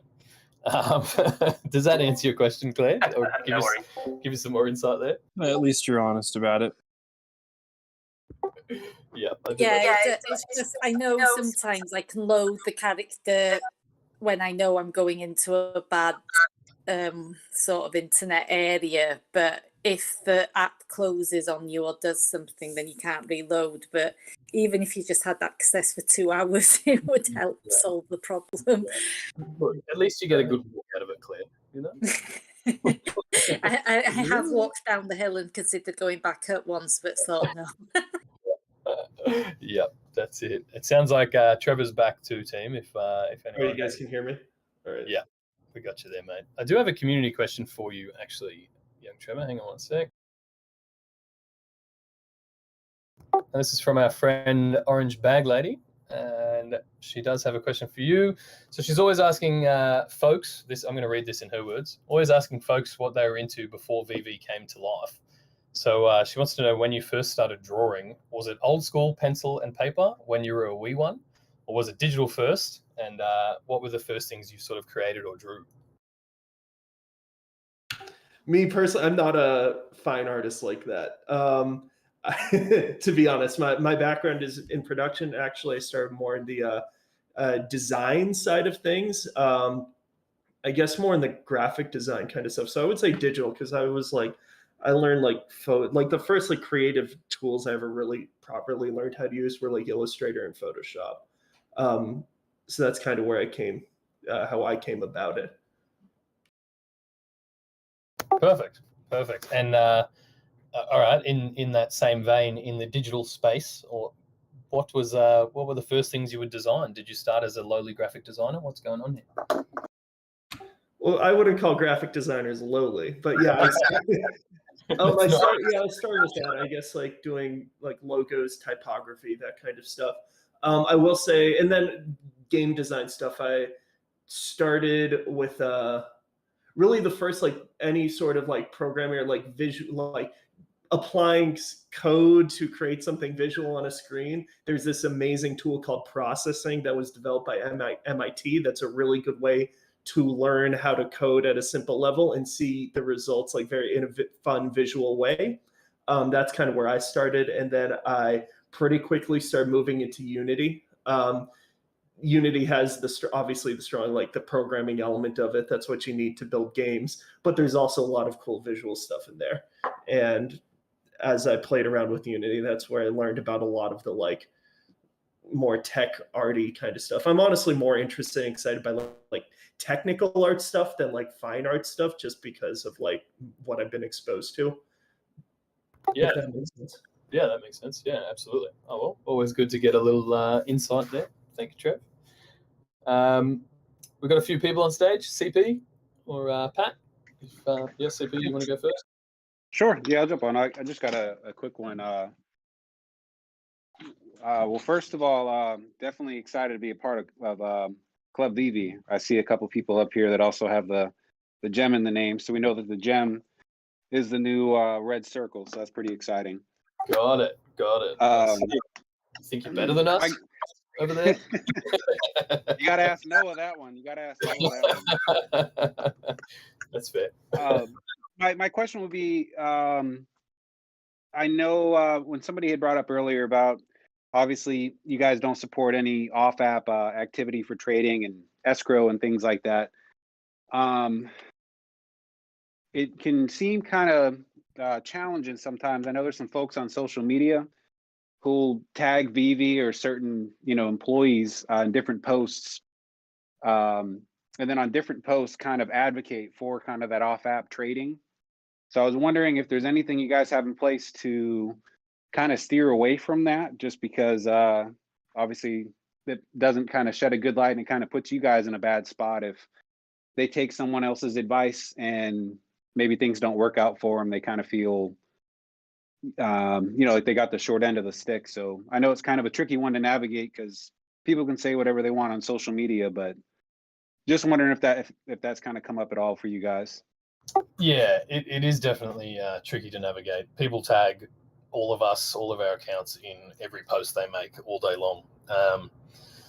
And for the most part, you know, we're trying to be, I mean, it comes down to our own awareness at the time as to, you know, if we're going to retweet something or comment on something. So, you know, I think we're all quite conscious of that and the flow-on effects of if we make a mistake, if we're tired, happen to retweet something that, you know, is from an account that promotes something off the app or things like that. So, look, it's really a case by case. We try to tread very lightly when it comes to those things, and all maintain the fact that we don't support those kind of things off the app. So at the moment, it's more of a public awareness thing.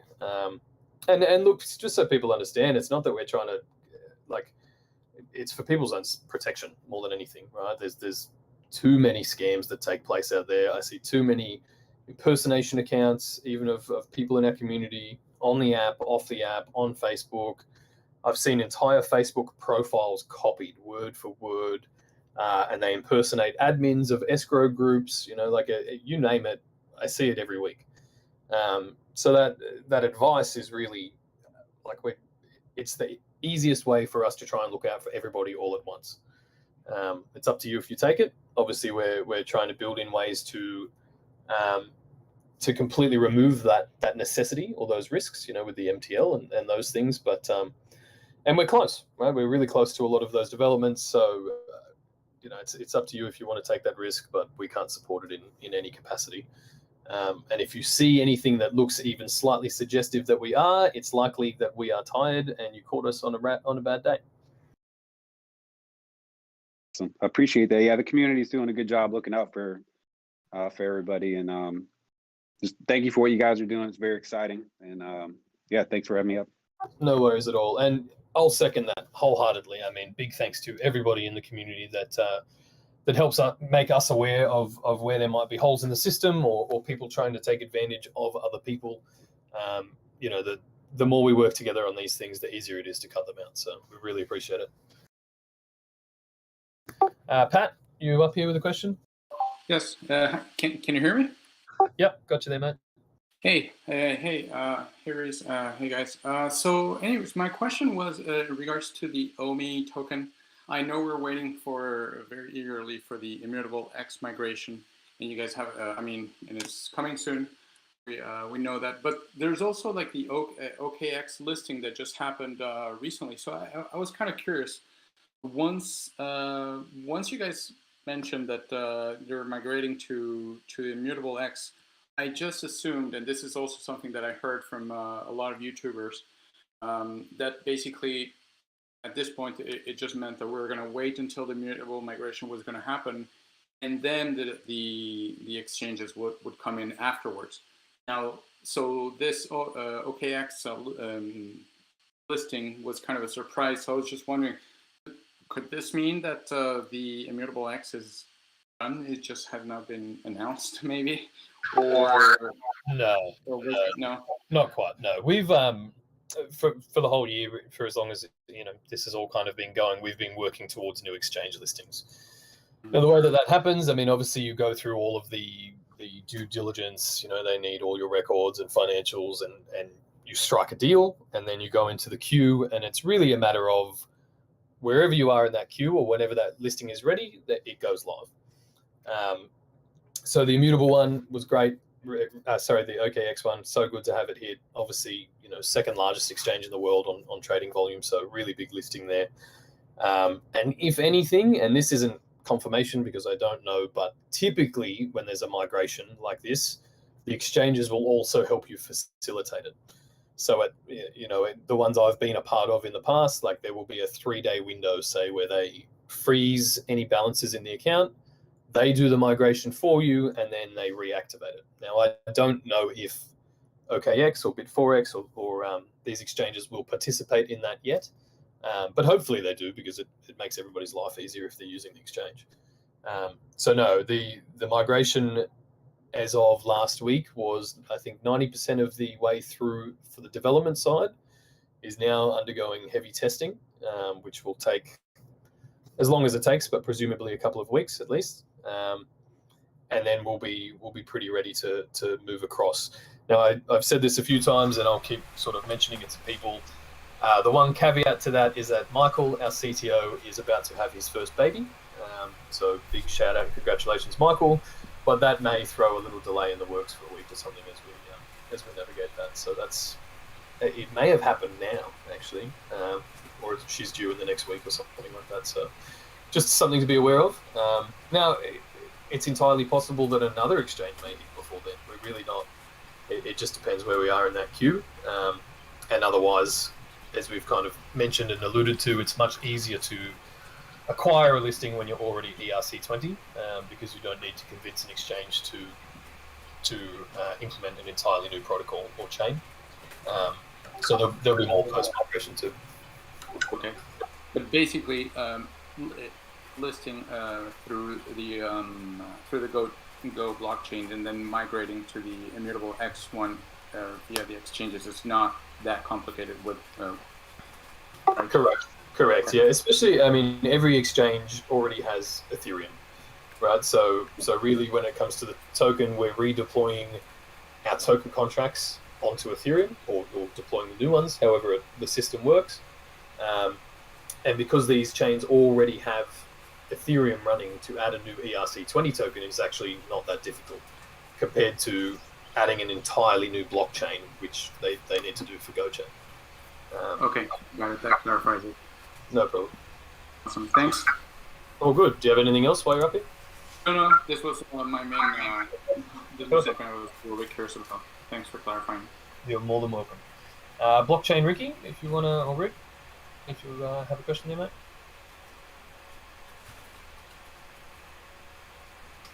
You may need to enable push to talk on your microphone if you haven't. It should just be in your settings there somewhere. Can you hear me now? Yep, there you go. Okay. Two-part question. The first is, have you guys explored the opportunity of working with universities as far as mascots? We have. And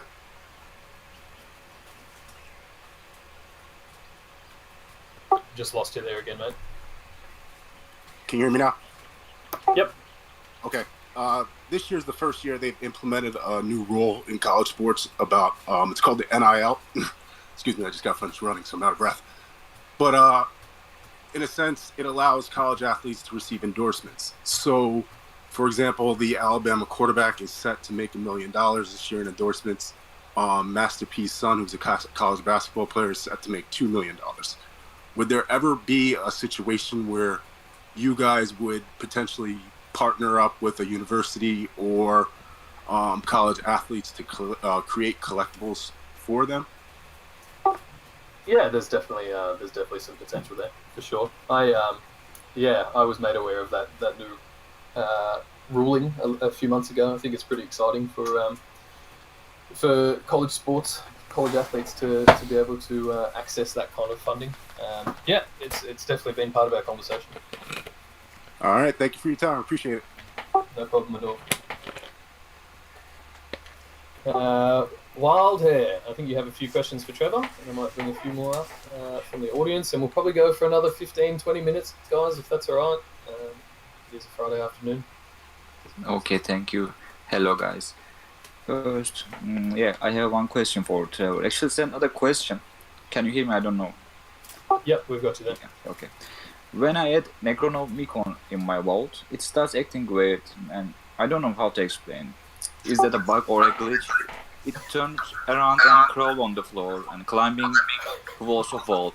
Then all other Cthulhu statues staring at me. I can clearly hear those creepy whispers like a key, Trevor, open. So when I exclusive key NFT for set owners. Trevor, you making any keys over there, mate? It sounds like he's got the one-of-one cursed Necronomicon. Somehow we shipped that, and they let it go through. That's pretty funny. I'd love to see that happens one day, but we'll leave that for now. What else you got?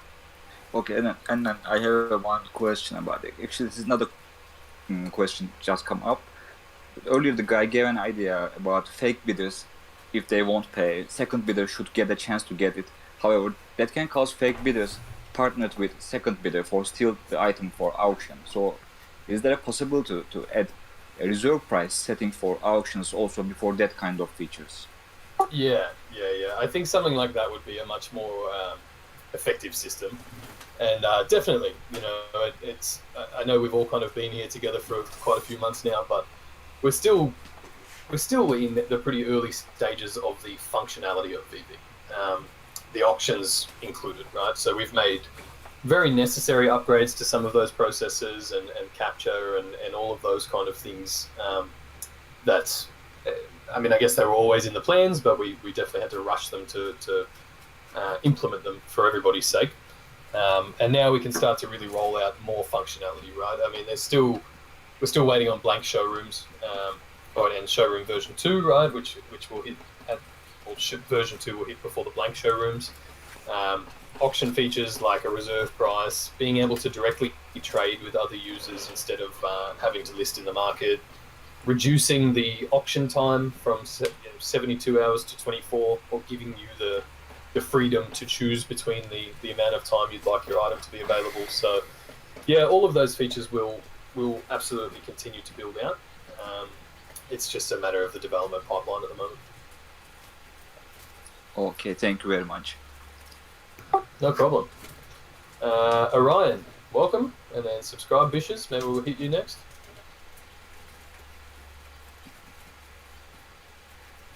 Can't hear there, mate, if you need to adjust the mic.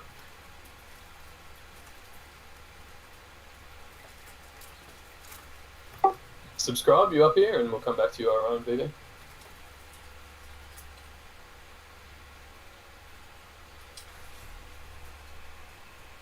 They just need to, in your Discord settings, I think this chat room might be set to push to talk, so you may need to enable a hotkey to be able to talk. No one else can hear anyone talking, right? It's not just me. I have a question. Yep, go for it, Shadow. Looks like we got you. Oh yeah, sweet. I was here at the beginning, but I just had some more questions. So where is it at? I'm going on my list here. Yeah. So, is there any what are, when it comes to secret rares, what are y'all's kind of like I guess rules for it? Like I know like we had I think someone said, I wasn't around during the first secret rare, but someone said that like the first secret rare was like because of an accident, and then the second secret rare was like, you know, the rabbit drop, and then the third secret rare I think was for rarity. Is there any kind of like rhyme and reason, or is it kind of like all the secret rares is going to kind of be like a mystery type of how it drops? Yeah, the general idea is that it's a mystery of some sort. The very first one was the Ghostbusters Toy Tokyo. I think that was the first one in the order. And that just happened to appear when the rest of the drop appeared. There was no chatter about it. There was no clock gate or anything at the time, so nobody sort of knew about anything ahead of time. The secret rare 2D comic cover art, the Ultraman one, was for people that were affected by a bug in that drop.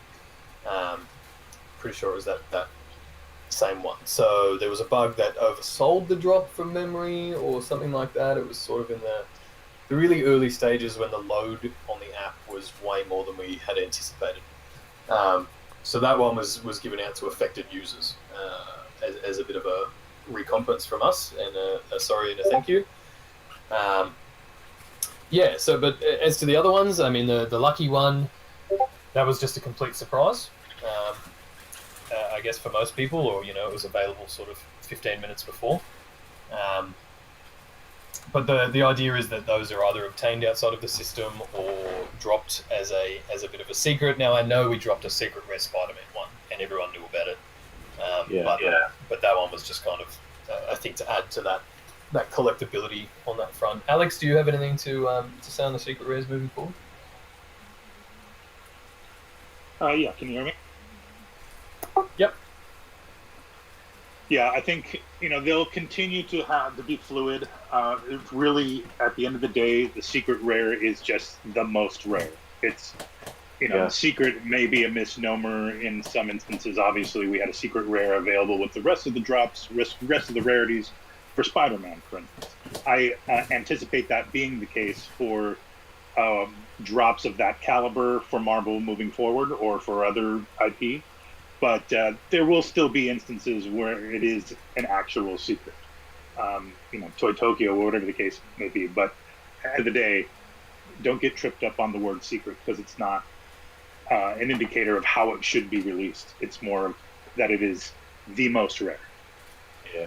Well, I have one more question, and this one's for Trevor, but I just want to say with the secret rare, although I did not get a lucky secret rare, I do feel like that was the most fair, it was just I just literally woke up and everybody's talking about a golden rabbit, and I'm like, what?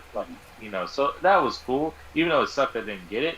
But then, when the Spider-Man came out, then I was confused. I was like, hold up, maybe I was confused, but that's cool.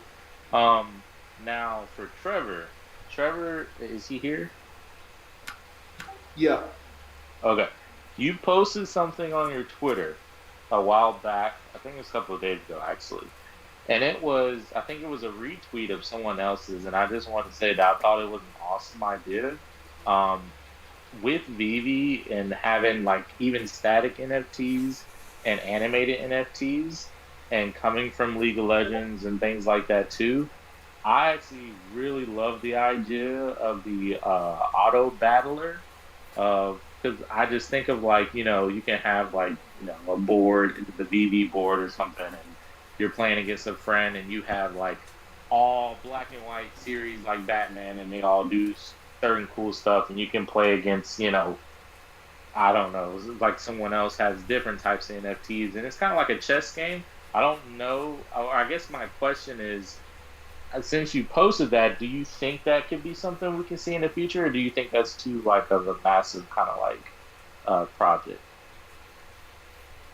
That's an interesting question. So I thought a little bit about that without going too much into, and I really, when I'm talking about this, I want to make it clear I'm not making any promises of us building this. I'm just talking about it. The reason I like the auto battler as a concept for NFTs is with the 3D assets that we have, it fits that genre. The 3D assets, with a lot of them, have fairly minimal animation related into them. So from a content perspective, it's not the heaviest lift effectively to deliver making those work in that auto battler thing. It's more a question of, can you build that system and build that gameplay system, which is not a trivial thing to do. They're a very complicated game to build. They're an extremely complicated game to balance. They're effectively like balancing a trading card game or anything else.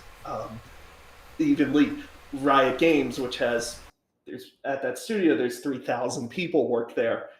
It took a team of 150 people 6 months to build their version of TFT, and that was working with all those 3D assets that they already have. So it's not a trivial game to build.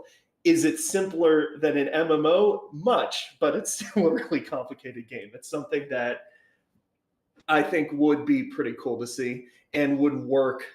It wouldn't feel to me too contrived and abstracted from the overall NFT collecting kind of experience. So I think that's kind of why I was musing about it, and it's kind of cool hearing everybody's thoughts about it. And I'm happy to ramble about it more with anybody if they want.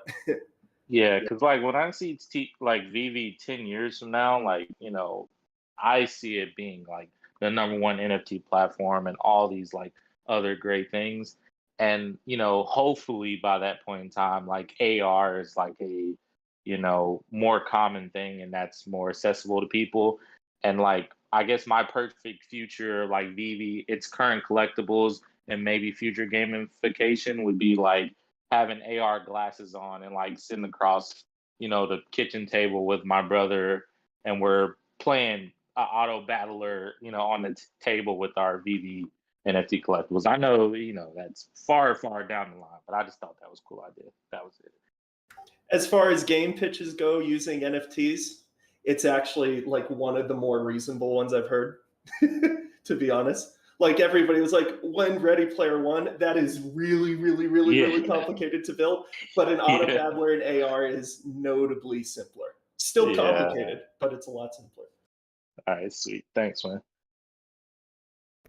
Perfect. Now, yep, subscribe, bitches. You're back up here. Is your mic working now?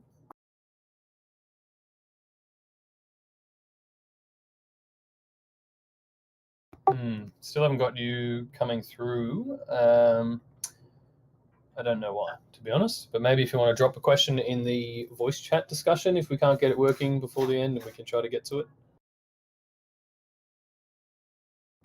And Orion, VeVe, you're back up here. If you've got a question, you want to jump in there.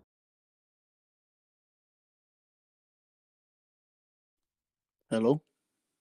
Oh, there's a voice. Who do we get? Okay.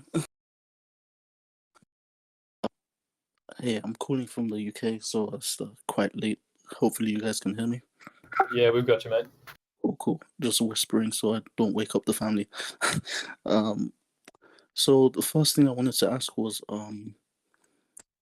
basically, sorry. I had my stuff noted down, so I'm trying to remember, but I have to push the talk. Basically, I wanted to ask, well, actually, you know, you're talking about gaming, and I was wondering, do you guys see yourselves becoming more like PlayStation? You know, because when I think about gaming, I think it takes a lot of manpower to create games, and obviously Sony, they kind of just own game studios. So do you guys see yourself maybe starting out with really simple games that generate revenue and then scaling up to maybe owning studios that produce games in the metaverse? That's it's a great question. I mean, I guess the concept is kind of similar, right? Like VeVe is a platform the same way that the PlayStation console would be a platform, and then you have all this functionality or optionality on top of it. I don't think that moving that heavily into the gaming arena is really part of the directive at this point. You know, we're definitely more focused on creating this collectibles experience with gaming to supplement that experience as opposed to become the primary focal point. But I mean, 10 years in the future, 15, who knows, right? Like if we really have access to this IP and can build experiences around it in any sort of capacity like that, I mean, you know, we are a technology company, and I think we'll continue to build to and adopt to those kind of technologies, especially if that's what's going to create the best user experience. You know, I don't know that we'll rival. For sure. Yeah, I don't know that we'll rival PlayStation or Sony on that front or anything, but who knows? It's also worth noting, like, the platforms exist to serve content developers, but like PlayStation, like that thing, that's like the biggest, most, I mean, it's such a huge brand, but it's one of the biggest, most extreme versions of how you can build a platform. I think there's potentially, so people aren't here waiting a decade and a half for that kind of thing. There are things that might be nearer on the horizon that we could do to support developers in that sense. Again, not making promises here, but it's like there are ways that we could support people because there is a platform here, this content exists. There's like the interoperability implies it's connected to other things as well. When that happens, like there are steps we could take towards supporting people who want to create content related to the stuff that exists in VeVe. Oh, for sure. You know, the like first steps towards that.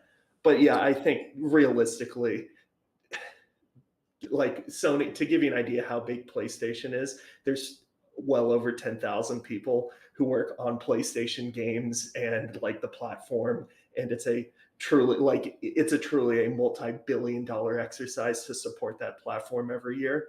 Like, and they've been doing it for 25, 30 years, and it's not just them, it's Microsoft and Nintendo, and then all the software platforms out there as well, like Steam. So to really break into that space, it's about finding the thing that's going to get developers excited about coming to us and offering them something of value. And obviously having a big, deeply engaged community is a big thing that would drive that. So everybody keep doing that. Yeah, that's really exciting. And to be honest, it was. Well, you got to push that button, man. Oh, sorry, I think I didn't hit the button, but I was just saying, I think it's really exciting to think about VeVe as a platform that can attract developers. Like, you know, we're talking about getting Street Fighter characters. Well, what if VeVe was a big enough platform that Capcom wanted to develop their game in the VeVeverse? That would be sick, you know? Agreed. I actually think that that's what we'll see more of. You know, like if it's in the VeVeVerse or that kind of thing. I mean, you're offering branded content, but I mean, who better than the brands themselves to design and create that stuff? Who have the resources and the teams and you know the backlog of that kind of content already. Yeah, for sure. I'd love to see it go that way. Yeah, us building a Street Fighter game would be cool, but it would never be as good as Capcom building a Street Fighter game that ties into VeVe. So I'd rather support that version, which is also probably a lighter lift for us, to be honest. And it would lead to a better product overall, I think. Oh my god, like I'm a marketer, by the way, so like I love thinking about the future and what's coming and stuff like that, and just this conversation getting me so excited because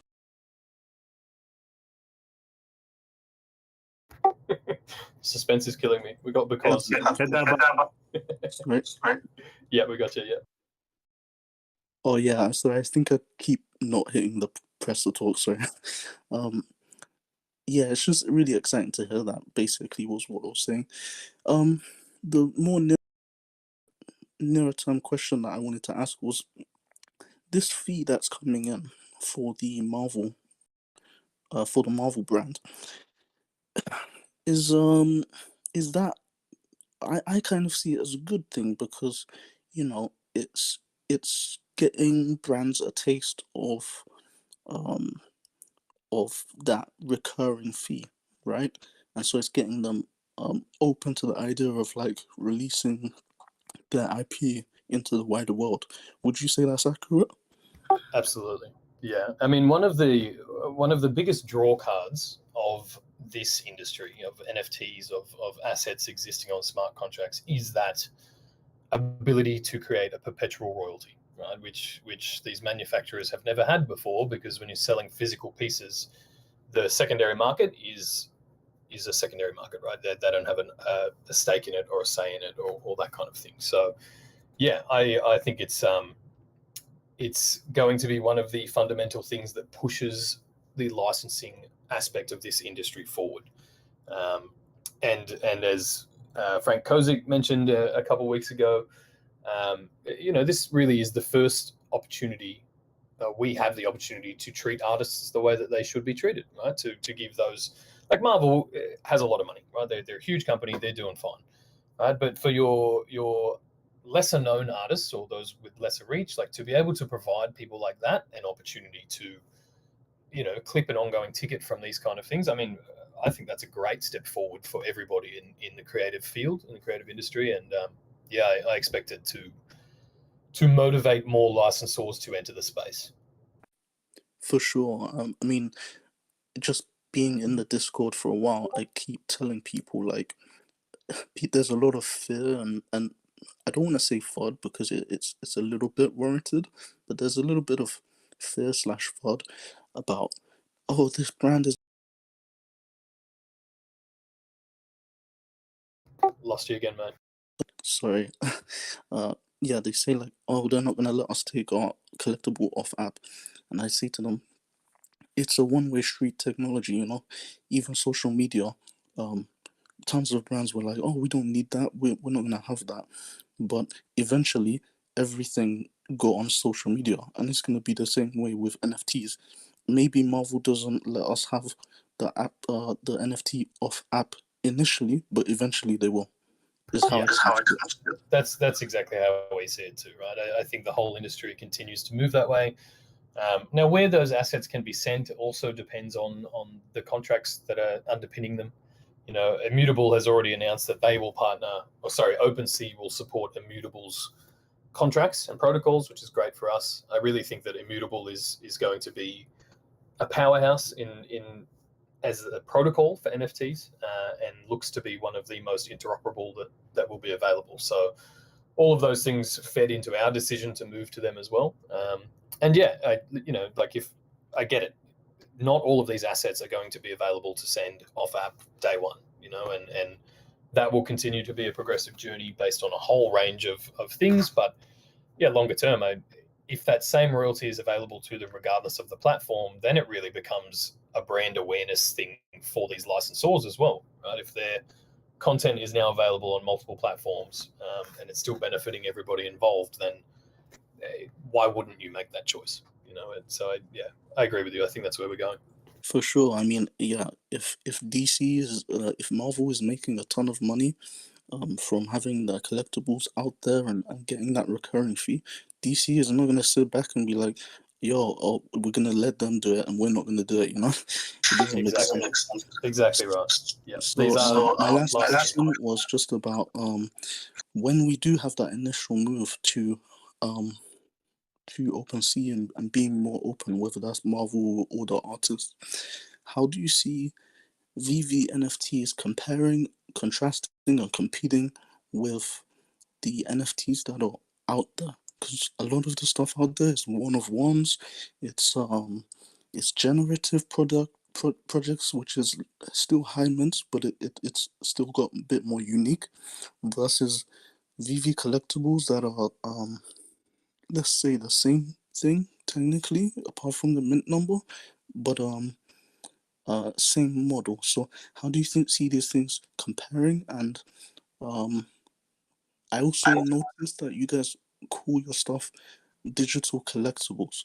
So was that shift in mentality from calling it an NFT to collectible? Because I believe everything will be an NFT and it will be kind of commonplace. So maybe I'm giving you guys too much credit, or maybe I'm spot on, but I'm thinking that you guys are thinking like 3 steps ahead and calling it premium collectible now, because in a few years, and NFT is going to be a commonplace. It's going to be like saying you have a photo online. It's like you can copy and paste. Yeah. So I'll answer the second bit first. We always lent into digital collectibles because for the longest time, no one had any idea what an NFT was. So at least digital collectibles gave us some sort of grounding to explain that, right? Like in the last 6 months, NFTs have blown up and people use that acronym more synonymously with the industry now. But we never sort of foresaw that hitting and being so successful. And even now, if you try to explain to someone like, what's an NFT? So, well, a non-fungible token. And then you've got to go on this rabbit hole of a journey to explain how you can have a digital asset and it's unique and, all the bits. So we lent into that more from a ease of understanding, ease of use point of view. And I really think that digital collectibles will be, that term, even though it's used interchangeably with NFT, I think that will continue to be a much easier point of entrance to explain this to people than diving into the technical side of an NFT. So that's kind of where that came from. From an SEO point of view, I think we rank quite well for it as well. It's kind of good to nab those catchwords early, which we've been writing to now for 3 or 4 years, or I have. So there was definitely some motivation there as well, just to kind of claim those early rankings more than anything. Nice. That's certainly a simpler explanation. Yeah. I mean, like longer term, I do think digital collectible will be the term, especially amongst collectors or whatever. But either way, we do use them interchangeably now, and try to claim both of those. Now, back to your original question about when things do open up, how do our collectibles compare? Personally, I think they shit all over everything else that's available. That is obviously my opinion, but the difference between what we offer, I love it. Yeah. Maybe I'm a little confident there, but the differences between what we offer and what is available on OpenSea or that user-generated content even though our model might be the same and the edition numbers grow, or that's the differentiator. It's because our products come with an established fan base. So the desire to own these items already exists, and we've obviously maintained that scarcity and rarity in light of the edition number being the differentiator.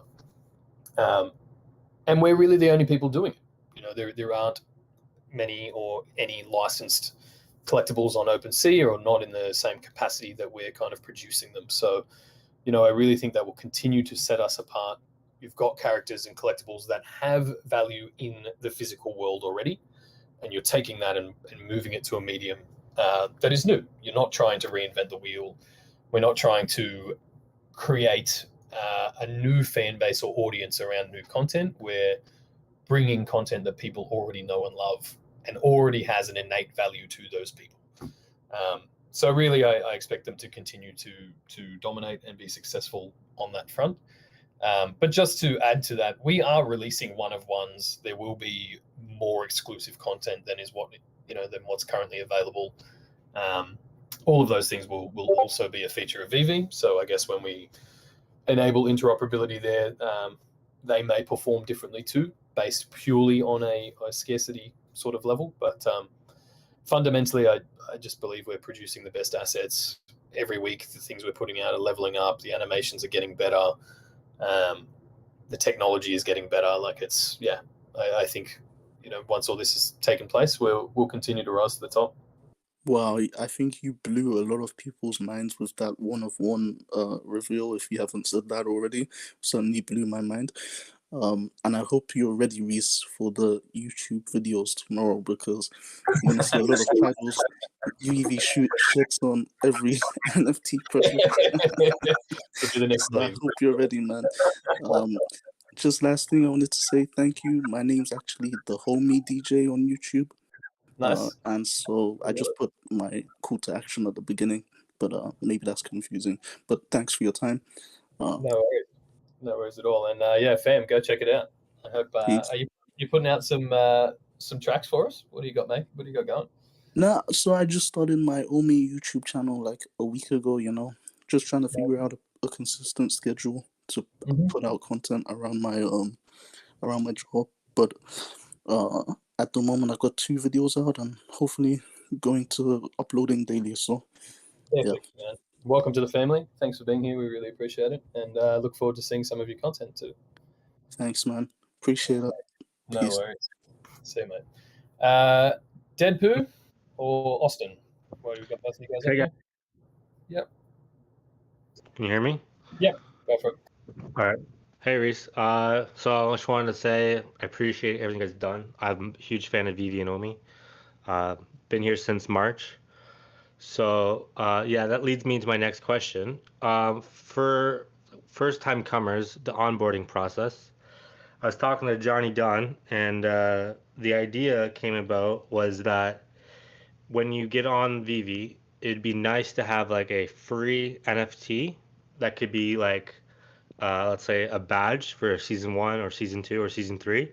It kind of tells you, okay, I'm a season 1 Omi holder or VeVe collector, and I think that would give you a brand and name, and also it'll allow you to play in VR and AR with the NFT to try it out.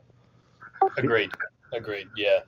We've definitely had discussions about this, and creating anything that's sort of non-licensed, whether it's even like a VeVe logos or the red Omi circle, things that people can play with, but also offer similar products or whatever that people can use as that sort of identifier or badge.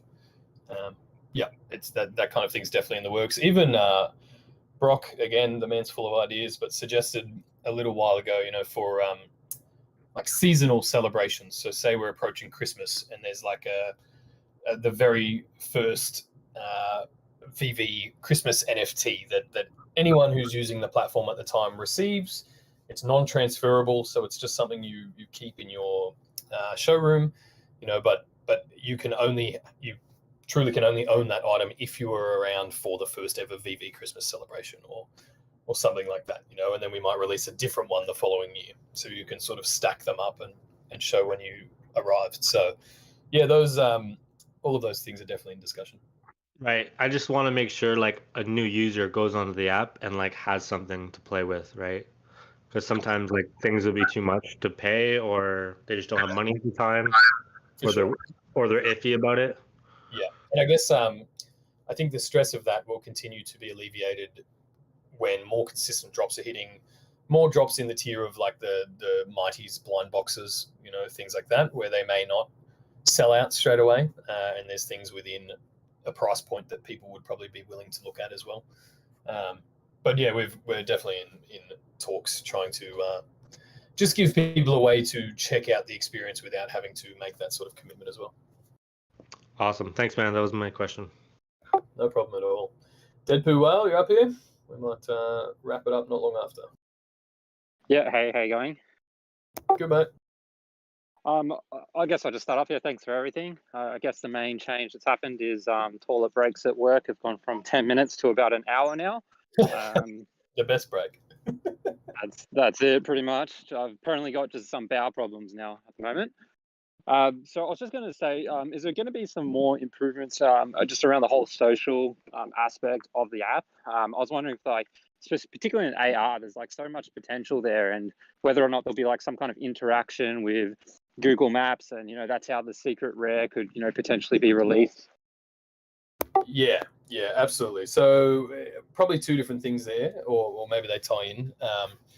Yeah, we love that sort of the potential for virality of a location-based event, and VeVe has been built with geocaching. Well, I don't know what the term is, but basically it enables us to do location-based events. So whether that is at a physical Comic-Con event, for example, and you have to attend, it will register that you're within the building and you'll have access to exclusive collectibles, or we can drive business to a certain location or drive people to a location. Like maybe we do an exclusive Toy Tokyo release in the Toy Tokyo store. So things like that are definitely have a lot of potentiality and have been part of the thinking for quite a while. I love the idea, and this will be down the line, but maybe we end up with a augmented reality overlay of the VeVeverse as to where you are. So we might put on an event in a park, for example, and we can set that up so that everybody can see and interact with things in AR, but we probably just look like a bunch of crazy people walking around a park to anybody else. So yeah, I think that there's a lot of options and opportunity there, and we'll definitely be building towards them for sure. Beautiful. Thanks for that. I think it was just answered before, but I may have missed it. But just in relation to any kind of content creators or artists that use the collectibles potentially as like a prop or anything, so is that allowed to be made or monetized on YouTube or through OpenSea as a particular project or anything? Like if VeVe approves it, like that's okay. But to me, for the licenses like Marvel and things, it doesn't seem like they'll be down on that. Correct. Yeah, I think it's actually in the terms and conditions, but there are restrictions on how you can use their IP outside of the app. So we have the license to create this content and make it available in the way that we do.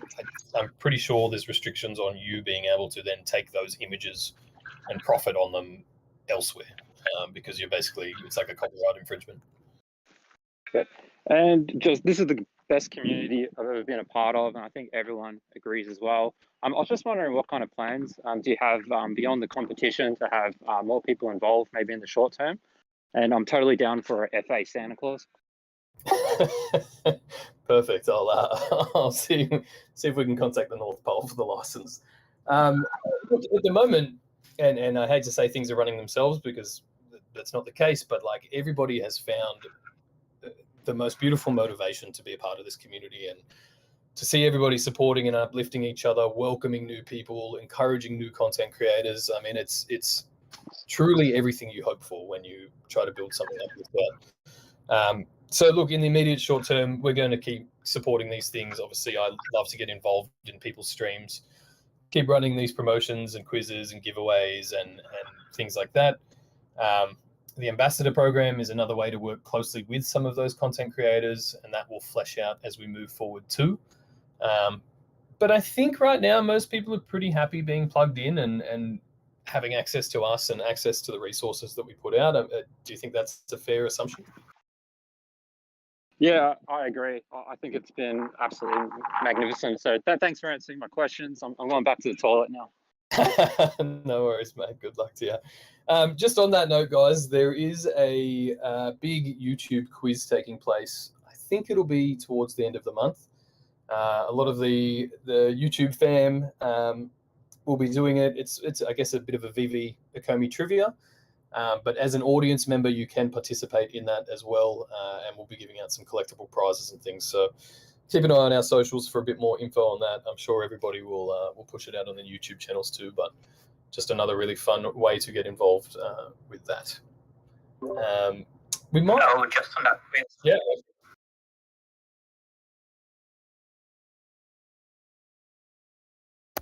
Looking forward to it, mate. Looking forward to it. I will happily vet them.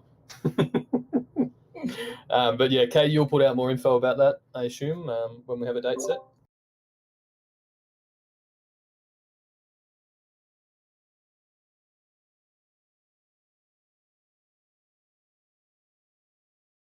Yeah. Put your production. Yeah, that's fine. For anyone who missed that, the AMA we did last week on the Millennial stream with Taps, Daniel Lee, Wannabe Champ, and Kay, that is also available on Kay's YouTube channel. Probably a few questions we didn't cover today, and a little bit more info on that quiz if you want to check that out. But for now, friends, we might wrap it up. Does anyone on stage have anything else they need answered or would like to mention? I just have a small, tiny question. Mm-hmm. Is the marketplace going to be open tomorrow during the drop, or is it going to be temporarily, paused for the drop? We temporarily pause them for every drop now, and they come back on when the load sort of comes back down. So it won't. Alex, you might need to correct me here, but as far as I'm aware, there's no 24-hour shutdown like last week. It'll be like a normal drop, I think. That is correct. Standard downtime. Gotcha. Well, appreciate you guys. No worries at all. Thank you, everybody, for being here. Trevor, who had to dip out there, Alex, Noah, Kay, everyone for showing up. Really appreciate your time, guys, and good luck tomorrow with the Mighties. I like the idea of a blind box. I think it's really exciting to roll out a new way to collect on the platform. And I look forward to that experience becoming a bit more robust as we move forward too. But yeah, can't wait to see all your pictures and be sure to tag us, Marvel X VeVe. That's what we're running still, Alex. Is that right? Yeah. Perfect. All right, guys. Thank you very much for your time. Have a great weekend, and we'll all reconvene next week. No worries. Thanks for being here, mods, too. Appreciate it, guys. Catch you all later.